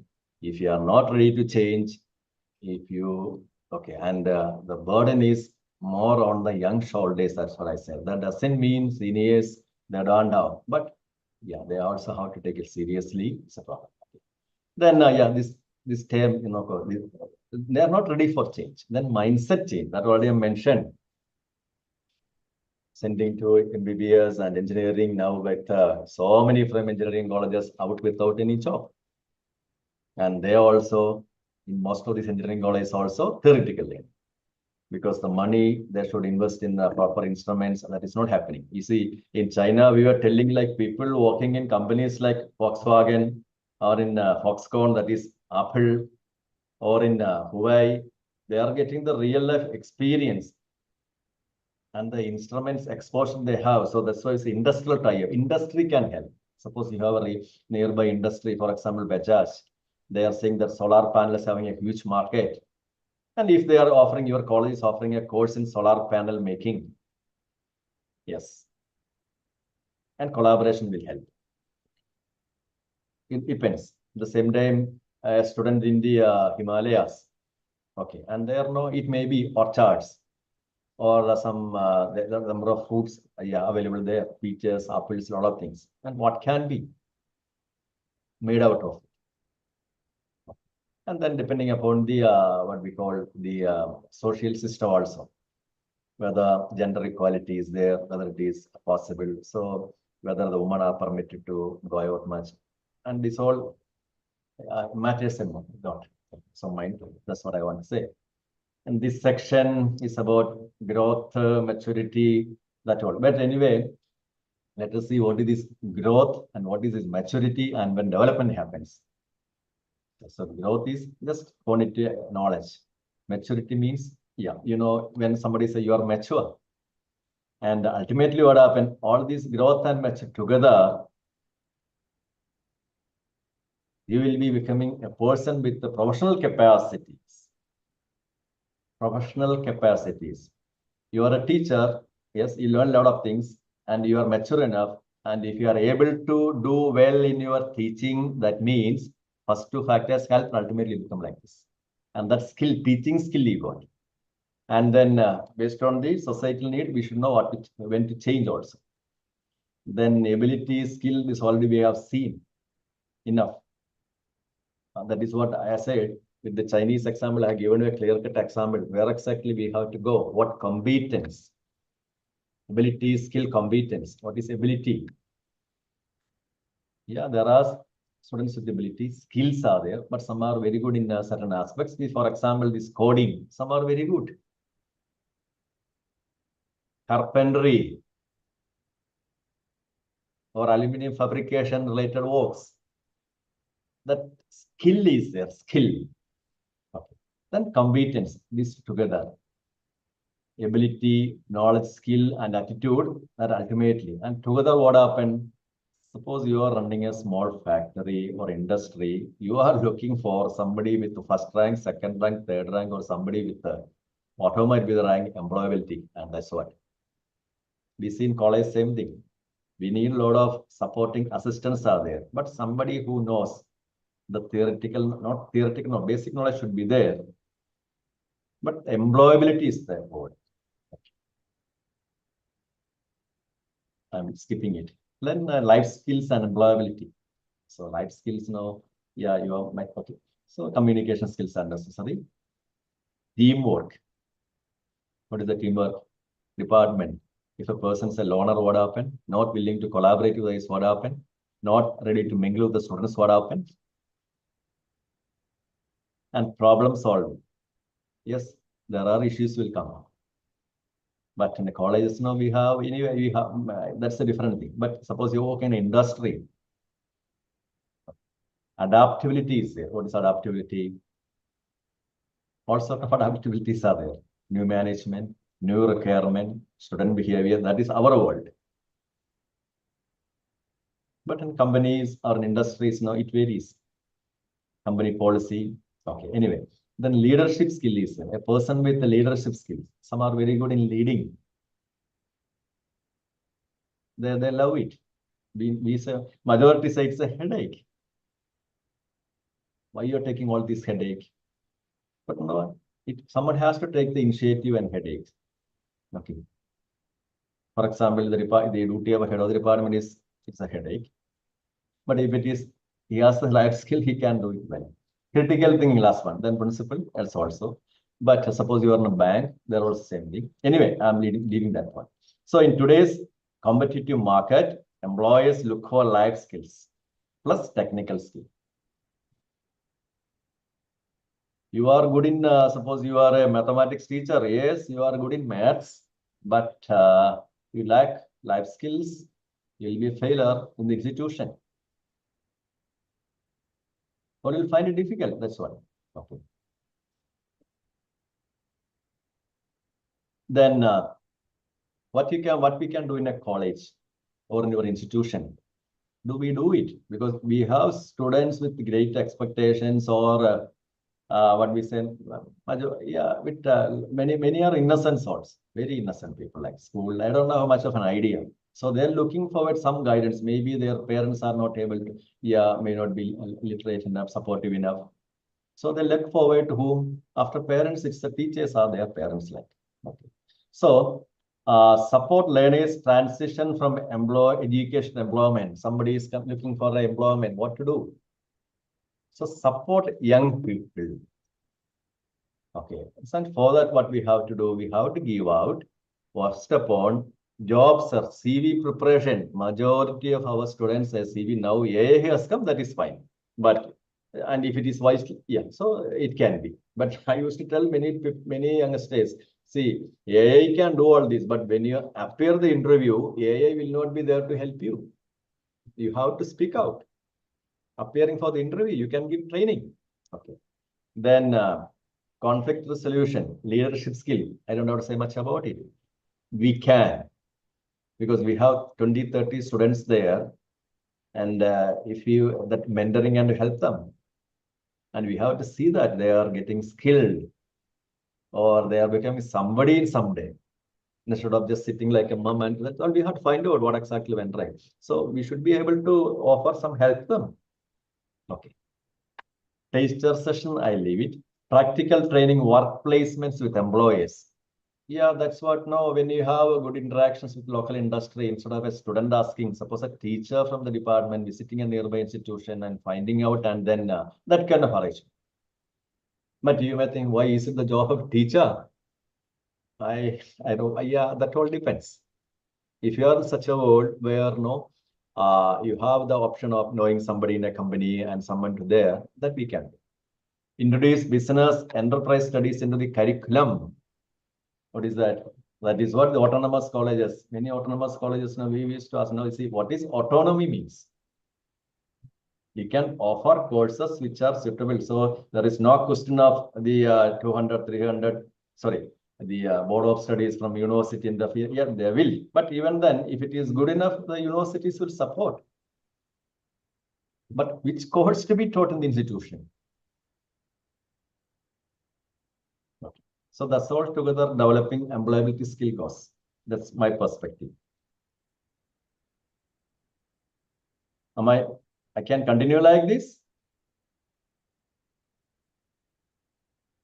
Okay.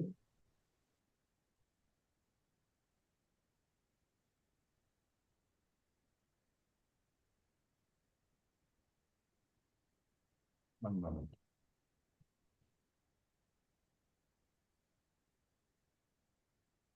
Pablo, I said as I'm not very, yeah.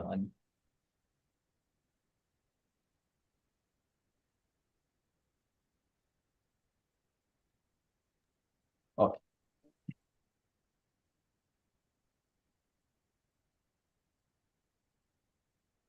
Yeah, life skill, that's I'm saying skill gap in India.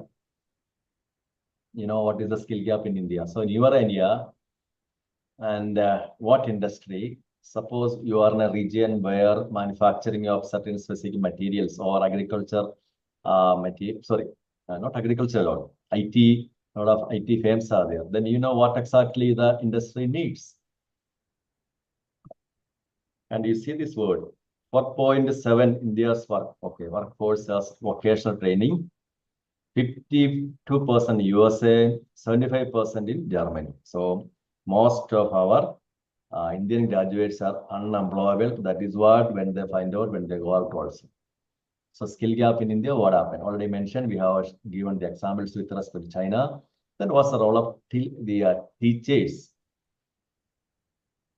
Skill gap is the difference. So what we can do? We have to practical activities, project-based learning and hands-on experience we can arrange. Then government initiatives. There are a few government initiatives are there, websites are. These schemes, you may be heard about it, but how many of you have visited the sites? But many of it closed after a certain specific period. For example, this PMKVY, when it was offered, there were a lot of students were there. It was highly beneficial.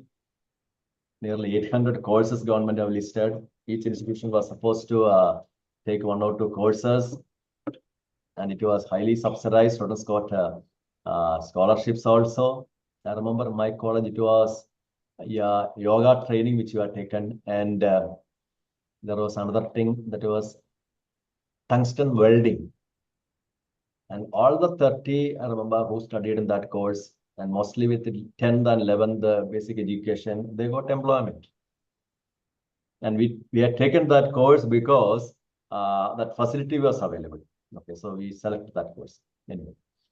Then National Skill Development Corporation, adult tinkering labs, that is for the kids.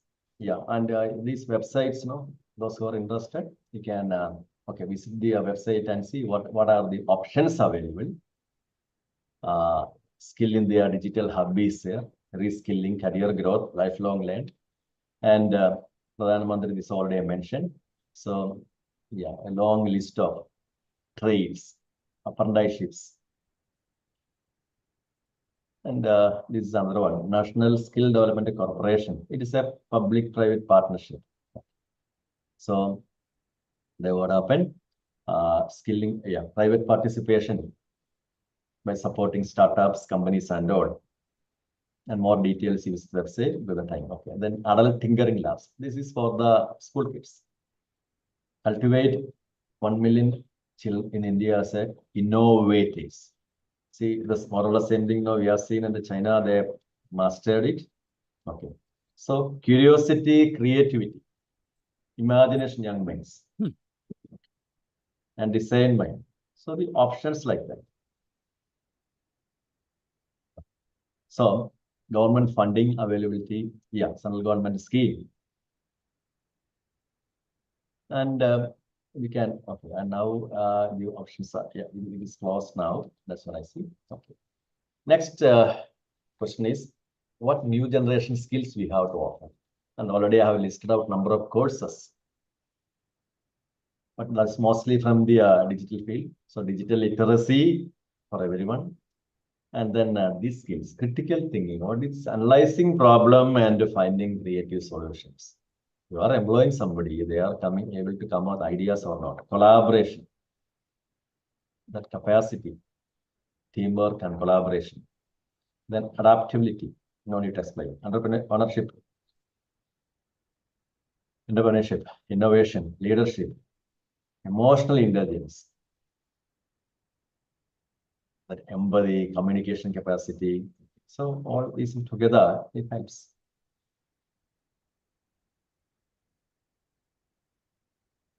The next question, what we can do?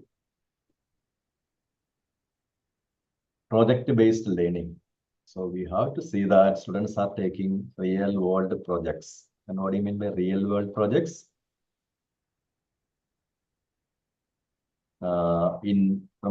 Based on the location of our institution. It may be in the rural belt or semi-urban belt or an industrial belt or a mountain region. So, or in a mountain region, when I say if it is a tourist belt, then what are the options available?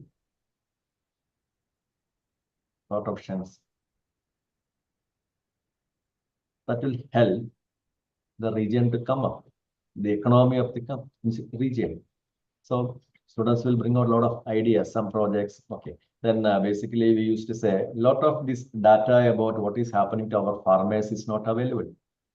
Students can take a project and they can do with the support of a statistical team, good data analysis that can be published in your college magazines, not only college magazines, websites and all. And such local data will be helpful. Then soft skill training, communication capacity. There are students who are not having communication capacity, who are afraid of entering into stage leadership, emotional intelligence. Then lifelong learning capacity. What is this lifelong learning? That's what you are doing. Actually, what's the role of all these refresher courses, NEP courses? What is happening here? Lifelong learning is happening. When you are learning a new technology by attending an online course or workshop, even after at the age of 30, 40, 50 and all. Industry partnerships are already mentioned. You have to look for that. Okay. And the next one is skill mapping. What is skill?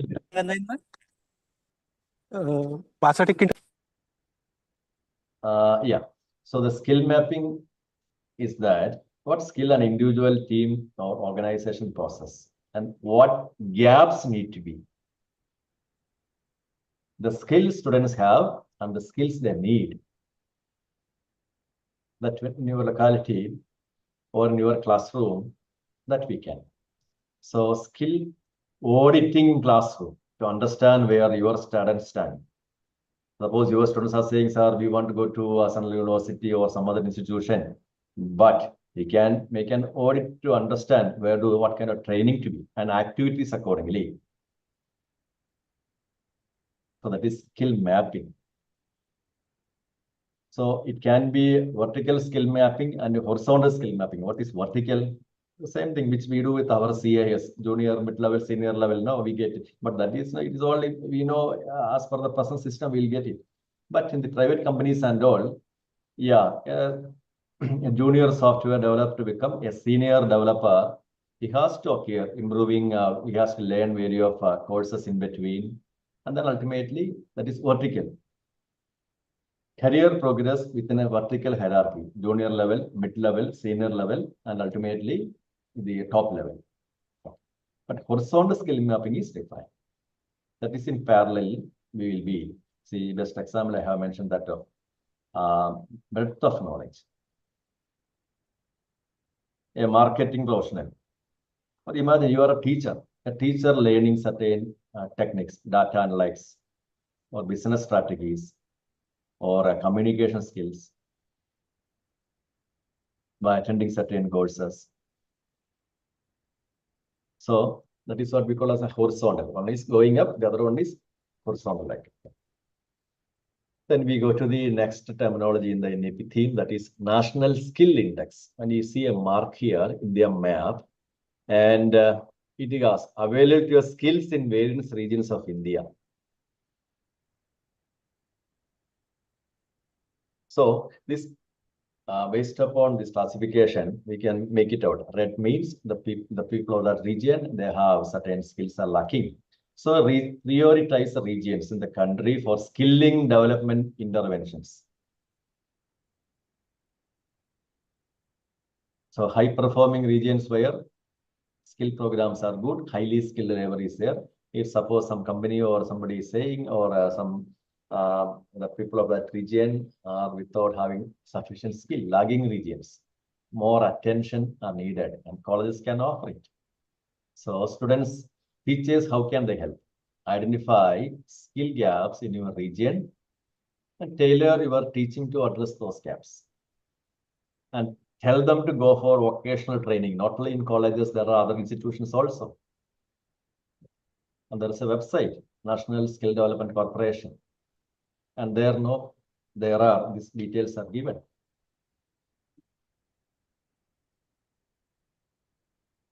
Okay. Connecting skilling to economy, already we have seen it. Local and the regions. So as I told you, skilled workers boost productivity. And the example already cited, no need to repeat it again. Then content, practical industrial level content. This also we have, I have mentioned it with the quoting China as the example. But evaluation emphasis, this we have to change, we have to. But whether we will, whether our university system will adopt, it is not very easy. But when some new universities they will start introducing, others may also follow. Traditional exams to competency-based assessment. Continuous assessment we have, but yeah, for projects and presentations, we should make it students to do it properly. Nowadays, no, they are what they do. They just copy and paste and presentations, just namesake, they do it, and just teachers also. But actually, by doing a project, no, there are advantages for the students to, like how to write, writing skill, interpretation skill, a lot of things. That is ideal. But now here, no, in our system, it is not being properly followed. Okay. Then include industry-based evaluation certifications. Yes. Now, validate skill proficiency. What does it mean? That is, students working in the industries or in the regions, certifications. When you send them there, they will analyze it. They can easily give a proper set of machines and ask them to do certain tasks, and based upon that. One example is given here, coding course. Assess students by giving real world projects instead of multiple choice test. So there maybe you will find out that some are very good in coding and they rank them. That's it. Okay. Employability already mentioned, so that part I am skipping. And education with industry, that is also skipping. Yeah. Why this area, the startup and incubation labs are important. But for that, institutional support is necessary. Resources and mentorships are there. So the benefits are many. Mentors and seed funding. Okay, many universities have incubation center where students can develop and launch startups. See, this is the basic idea in most of the Western universities.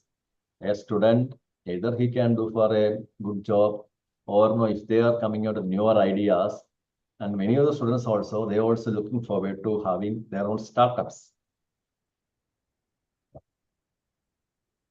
And how the the startup setup works like idea generation. Okay, seed stage. So incubation program means what? So it involves idea generation, conception, team formation, then a seed stage is the idea has to come up.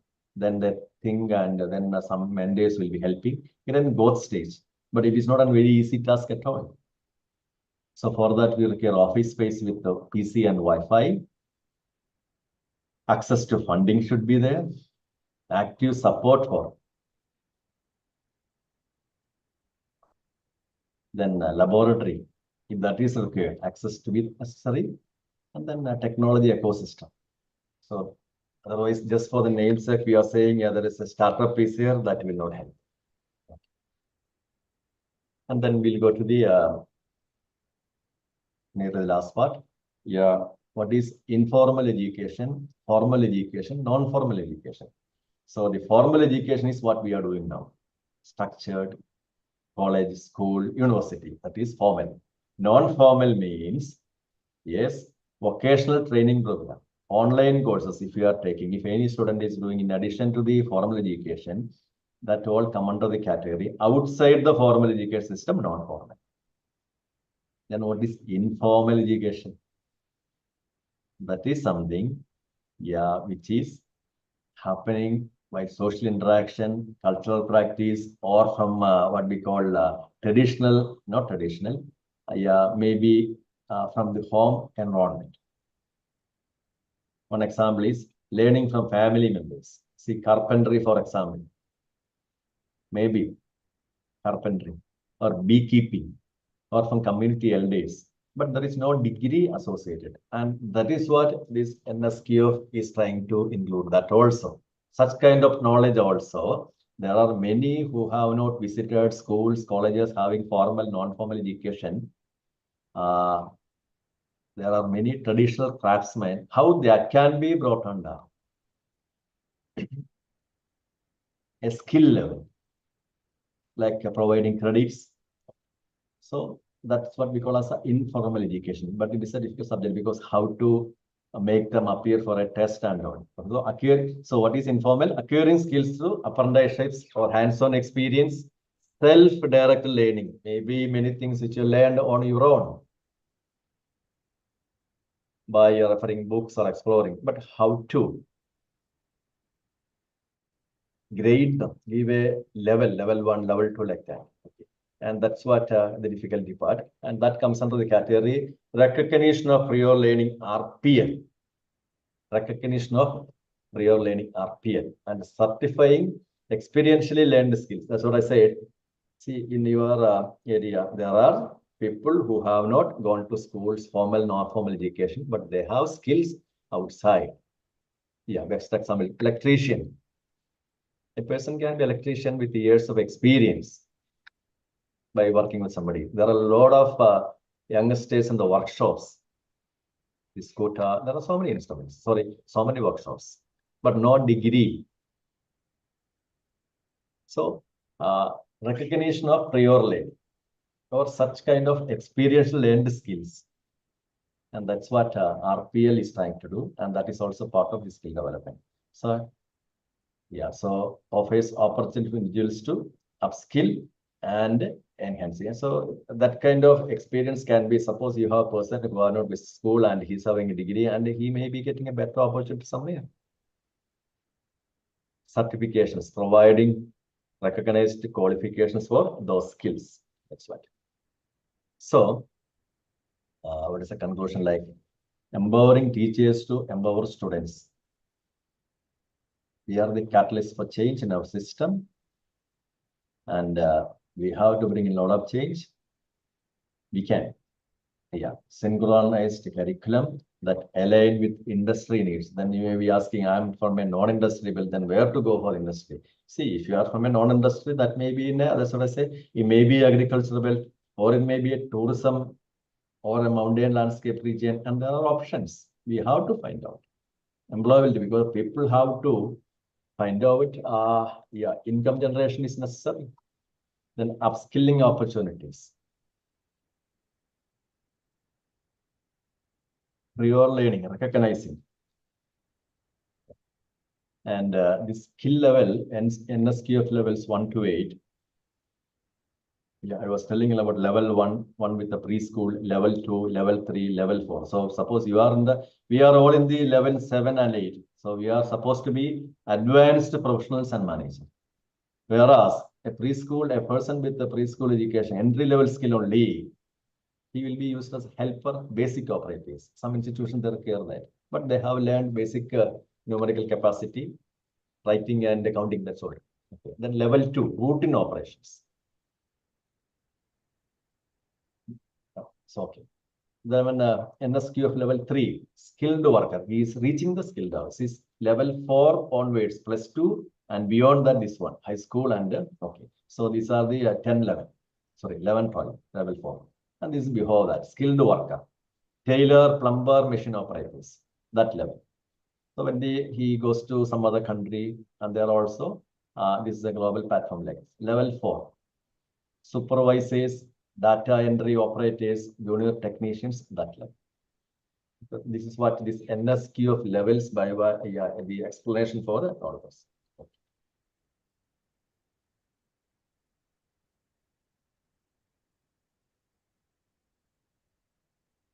And we'll come back to one particular slide. What universities can do, because how we can attract or bring in changes in a society.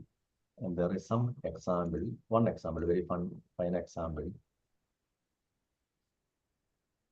That is the case of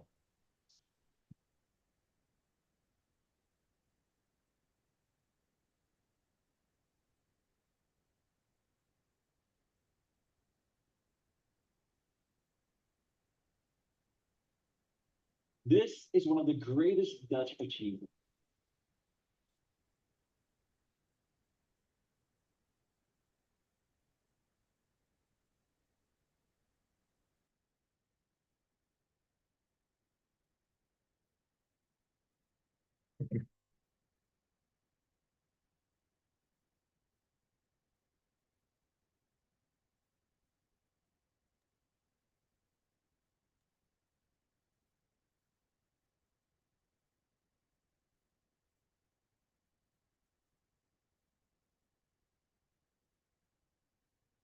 This is interesting. And the purpose is, okay.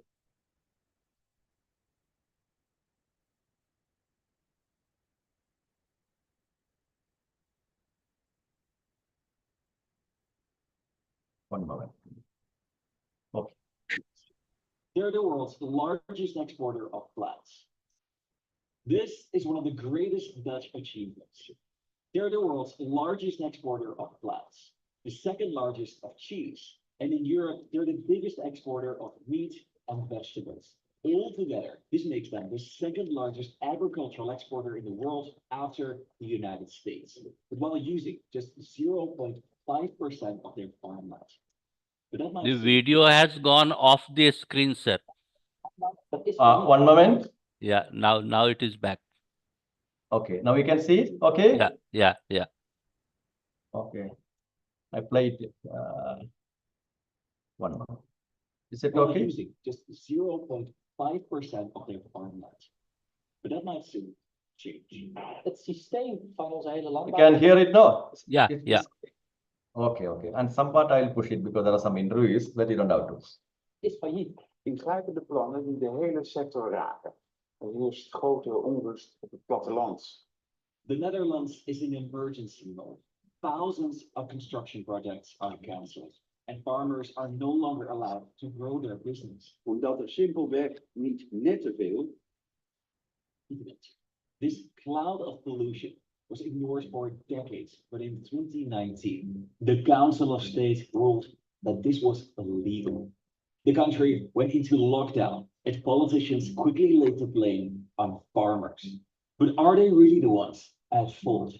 How did the Dutch pull off their incredible agricultural success? And is it really necessary to drastically shrink this industry? This is Dutch agriculture with hindsight. News to critics. And then I'm going to be in the description and in the bid comment in case. Yeah. Little over half of the Netherlands is farmland, and this sector employs nearly 200,000 people. The worth of agricultural exports is increasing, partly due to higher prices, and a significant percentage is made up of re-exports. These are products that are imported in the Netherlands, sometimes processed, and then exported to foreign markets. The Netherlands has exceptional infrastructure. Rotterdam is the biggest port in Europe, and Schiphol is the busiest airport by aircraft movement. And the country is located in the delta of major rivers and on the trade route from Southwest Europe to the UK and to the Baltics. The rest of their exports consist of locally produced products, of which dairy and eggs, horticulture, which Turn off the includes screen tulips, again. meat, Yeah, and one vegetables moment. are the largest. Because It is that a small country that is so densely populated can produce food items at this scale. one moment. I'll come back.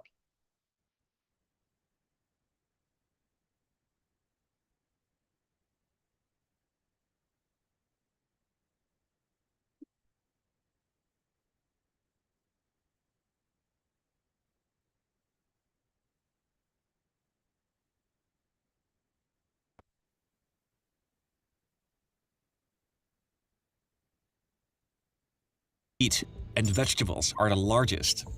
It is remarkable that a small country that is so densely populated can produce food items at this scale. But it wasn't always. Now it's okay? Has Yes, it come sir, back? it is audible. Yeah, it is. Like Yes. that.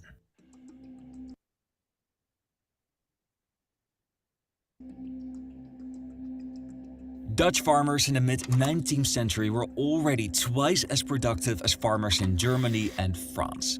Much of their land was too wet and marshy for farming and was drained using windmills.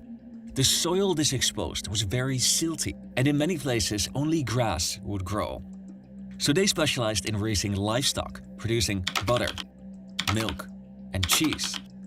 The Dutch government played a significant part in the sector's growth. They built canals, which made for cheap transport, and they facilitated access to export markets in London and later in Germany. The gains of these exports were often reinvested in technology, which spread informally between farmers.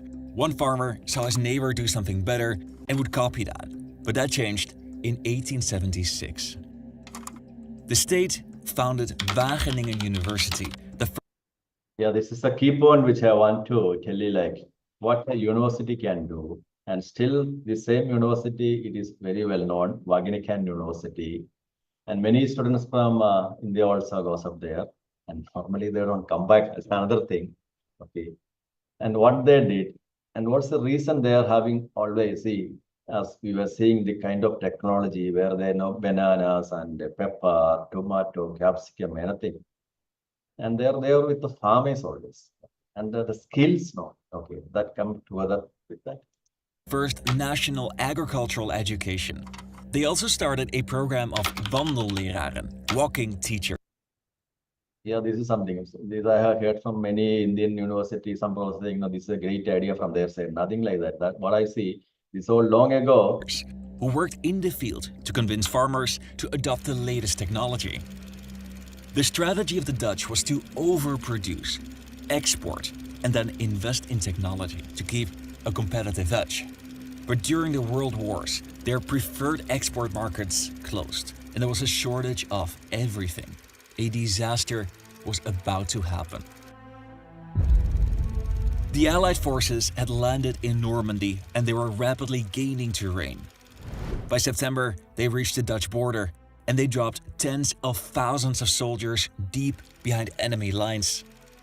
The operation had some initial successes, but after 2 weeks, the offensive was brought to a standstill. The Dutch railways and many Dutch citizens had cooperated with the Allies, and the Germans wanted to punish them, so they placed an embargo on food imports. It was October and unusually cold for the time of the year. The cold winter made for a poor harvest, and the lack of fuel and cars made it difficult to distribute what farmers had. Food was rationed at 1,000 calories per day in the beginning, but this was lowered to a little over 500 calories by February. The famine killed over 20,000 people, and this became known as the Hunger Winter.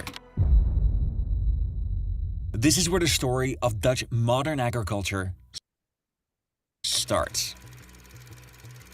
The Hunger Winter changed the Dutch attitude towards food security. The message from politicians to farmers was clear: scale up and intensify.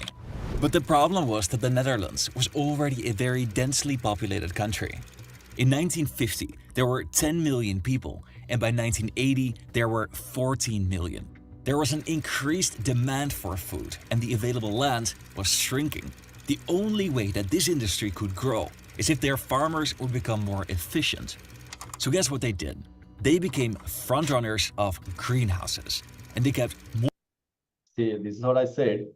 If they are the largest exporter, this greenhouse technology, this is basically agriculture alone.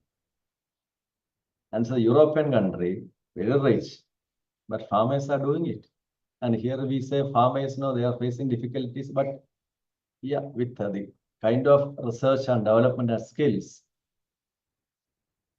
And we don't have to find out anything new. That's what I feel like, collaboration. So this idea, as I said, if your institution can do based on the need of the place, it will be beneficial. There are private Indian companies, but we have to be choosy, because it will turn out to be very costly. And if the message spreads it was a failure, because it has happened. That's why I'm warning again and again. Hydroponics, aquaponics, many initiated. Then what happened? Lots of products started coming, but no marketing. And you can do a pilot study somewhere and find out what are the problems. More animals in less space. Between 1950 and 1980, the number of cows increased substantially, while better technology increased the average milk production per cow from over 4,000 kilograms per year to nearly 8,000 kilograms per year. The government stimulated larger farms to absorb smaller ones, and instead of producing a variety of products, to be highly specialized. All of this led to the agricultural output to grow with 60% by 1980. But this increased scale and intensity also started showing a downside. In een kilometerslange kolonne trokken ze over de A28 naar het zuiden. De stemming onder de boeren was grimmig. Wij worden nu voor de zoveel. This is the same thing which we hear about Punjab, Delhi and all, where agriculture-related smog is coming up and then agriculture leading a lot of pollution. So they were up and they're also same thing, 1980s and all. And then United Nations sustainability policies also. That is urea, nitrogen, that is polluting the body. Then this number of cows, when it goes up, it produces methane gas. So finally, what happened? The government has to say, you cut down the certain specific sector of agriculture and open agriculture there for host to limit. And the number of cows also, it came down. Okay. And this part is more about that. And that led to the next phase where this greenhouse started coming up. Eerste keer verneukt, zeg maar. Ja, en de maat is vol. There were increasing concerns over particularly the pollution of fertilizer and manure and how this was affecting the environment, soil and the quality of drinking water. On top of that, there was an overproduction of some products like milk, and this led the Dutch government and the European Union to place restrictions on the sector. This was the beginning of a new phase, the transition to sustainable farming. We are still amidst this phase, and it's changing the relationship between farmers and the government. The period from 1880 to 1980 was characterized by modernization and growth, and the government and the EU helped farmers grow their business and become wealthier. But from 1984 and onwards, the government was factoring in sustainability. The number of cows in the Netherlands was cut almost in half over just 14 years. And the number of people working in agriculture dropped by over 50% in the 1980s and 90s. This led to many farmers' fear for their livelihood. The focus shifted over the years, but the topic of nitrogen pollution was well known since the early 1990s. Nitrogen is emitted by almost everything. The industrial sector, cars, and aircrafts, but the agricultural sector is by far the biggest polluter. This nitrogen resurfaces, amongst other places, in protected nature reserves. It helps some plants to grow really fast and outcompete others. It reduces biodiversity and threatens native flora and fauna. This was a problem that they had to deal with. By 2010, the emissions were substantially lower, mostly because of sacrifices from the agricultural sector. But from 2010 and onwards, the emissions stayed more or less the same. In 2019, this changed. The Dutch Council of State ruled that the Dutch policies about allowing emissions was unlawful, and this meant that thousands of construction projects had to be cancelled. The airport couldn't expand, roads couldn't be built, and farmers could equally not invest in growing their business. This pollution had to be dealt with first. Shortly after this ruling, this article was published. D66 wants to have livestock. A politician from that party said about 70% of the harmful nitrogen emissions in the Netherlands come from agriculture and intensive livestock farming. That is enormous. Meanwhile, so ultimately the way farmers protested and a political party of farmers came into power, and that's what's happening now. Cows also came down, and we see the last part. And they're turning away from the traditional agriculture and the skills they are making, and the ones which we saw already seen in the previous slides. Yeah. 8 metric tons of tomatoes. By 2015, they were able to yield 7 times as much. This is still 5 times more than the average yield of an American farmer. The farmers were headed severe. A large part of their livestock was sacrificed. Agricultural that the milk quality of this land. The entire industry is affected by these issues. Public funding for research and development has tripled since the 1980s, and the Netherlands is on track to becoming a major food processor. Dutch farming in greenhouses is magnitudes better than in other parts of the world.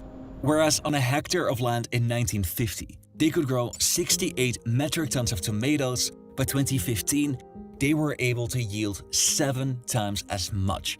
This is still 5 times more than the average yield of an American farmer. And whereas on a global average, it requires 213 liters to grow a kilogram of tomatoes, the Dutch are using just 9 liters, compared to 127 liters in the United States. This isn't an outlier. The same goes for cucumbers, green peppers, and many other crops. The Dutch are using a fraction of the space, the fuel, and the water to grow their crops. And this skill will be in high demand in the future. The world population is expected to grow to 10 billion people in 2050. The amount of food that is needed for the next 4 decades is equal to what all farmers have harvested over the past 8,000 years. The Netherlands is at the forefront of agricultural development, and several sectors of the industry are currently thriving. But the future of primarily livestock farmers is much more uncertain. The number of people working in this sector has been reducing for decades as a natural consequence of industrialization. But the sector doesn't have to end over emissions. The Dutch can and are trying to tackle this issue with technology, and many farmers are willing to adapt, but they just ask to be treated fairly. The Dutch agricultural success is often credited to 2 reasons: their location and their technology. But I want to argue that there is a third reason: their ability to adapt. There's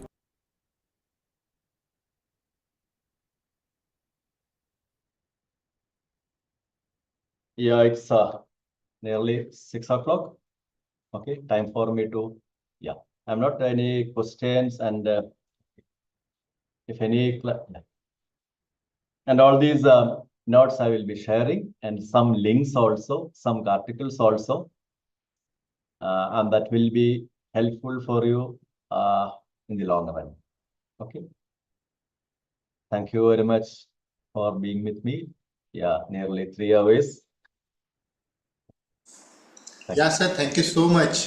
Participants, if there are any some questions, queries, or some kind of observations of your observation also, so it was really appreciable. The forum is open for discussion. Please, anyway.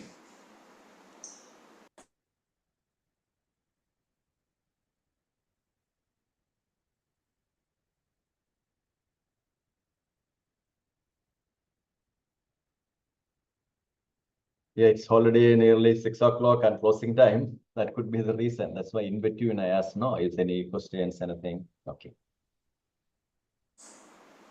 Yes, anyone has any question, queries, or some kind of observation?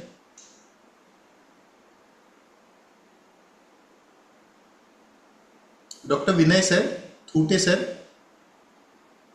Okay. Dr. Vinay Thute sir, you are not audible, sir. You are muted, sir. Vinay sir, you are muted. Not audible. Dr. Vinay sir, you are not audible, sir.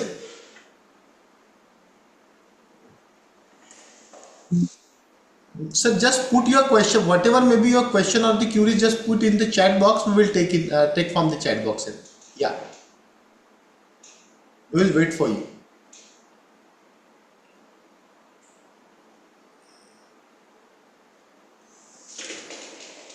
So another question has come up from the YouTube. He has asked regarding the cow-based economy. You have told regarding the most of the thing regarding the milk production. So is the skill development is directly related to the cow-based economy? What is your opinion? And In our- Another question from Dr. Thute sir. Sir, do you in the chat box, sir, do you know any low cost tissue culture?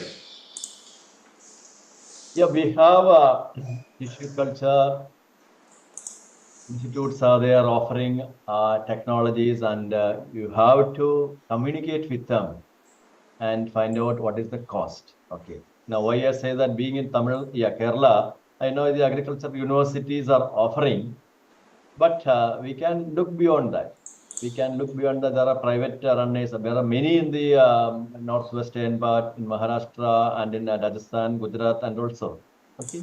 And we can get an estimate and see. But as I said, these farmers are they may not be aware of many of these things, and they just get along in the traditional pathway. And ultimately, what happened? The income, see, now the next generation, when the income is low, they won't venture into it. But here we see there are technologies, skills to be learned. Anyway, instruments are become necessary, and that's what we are seeing here. So, yeah, the question was about the tissue technology. There are many institutions are there, but better approach the agricultural university in your side or private companies also, and see what are their offering like.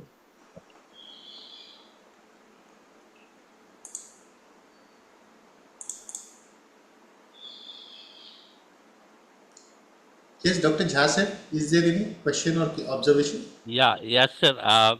Professor Thomas, sir, I am sure you know that we have been the largest milk producing nation of the world since 2014. And you have described the evolution of livestock economy and the agricultural economy in Netherlands since 1980, last 45 years. It definitely means that we have been wasting money on producing so much of milk by incurring high cost. Why is it not that we have learnt a lesson from Netherlands and our people have gone there, the agricultural scientists have gone there, the dairy scientists have gone there, copied their model, come back, and probably we could have been wonderful by now. Sir. Yeah. Okay, sir. So what you asked is a very wise question, a critical question also. Sir, our basic attitude is like that. Our people will go, and you know who will go, and they will come back. But it is not reaching the bottom line, where it should go, where it should reach, like the farm is. So now with the, that's what, see, the reason why I brought in here, that's what I was repeatedly telling. If you can show to the world this is possible from your college side, and that news will, to a certain extent, it will spread in the society and somebody will take it up. And youngest days, there are many private young companies have come up. They are also waiting. But the problem now, the traditional farmers, beyond a level, they won't change. And the funding and the risk. Okay. So let us hope, because collaborations and all bring in some opportunity and this kind of idea spreading. And then another problem now with the cow, that methane gas emission, sustainability and all. That is why Dutchland also, in Netherlands also, they were forced to cut down the number of cows. More number of cows means cows are producing a lot of, it is not my data, it is international data. There are methane, cow mouth and both ends, from its, fecal matter and also dung, and then accumulated dung, and all it needs a greenhouse gas emission. And we are looking for net zero carbon dioxide and greenhouse gas level. So the number beyond the level. So unproductive cows have to come down, like, but how our farmers will take and all, that's a different question. Thank you, sir. Thank you very much. Thank you. Okay, so I think, sir, there is no more questions of the queries. So if you could permit, sir, shall we conclude, sir? Yes, sir, please. Yeah. Yes, sir. So on behalf of Malvi Mission Teacher Training Center, Sant Gadge Babam Ravti University and Shri Sant Gajanan Maharaj College of Engineering, Shegaon, I extend my heartfelt gratitude and sincere thanks to the Professor Thomas, sir, for being with us, enlighten us, and gives us a new pathway towards this adoption of this skill development. Yes, it is very necessary, sir, in the today's era to adopt such kind of skills so that our institutions can grow and ultimately our society can grow. And we should achieve our agenda of the Vikasit Bharat, whatever may be set down by the government and our vision of our government. So definitely, sir, these skills are very essential. But the inculcating the skill, reskilling, upskilling is very important, and the skill gap analysis is also much important.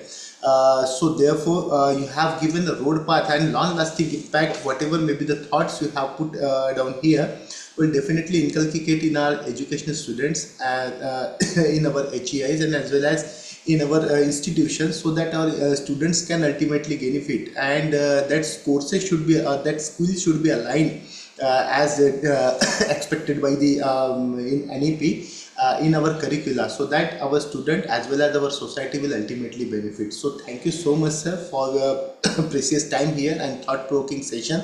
I am so much thankful to all the participants for their patience listening and active participation in the interaction. And with the kind consent of Professor Thomas, sir, I would like to declare that this session will be over here. Thank you, sir. Thank you so much. And thank you, everyone. Thank you. Thank you.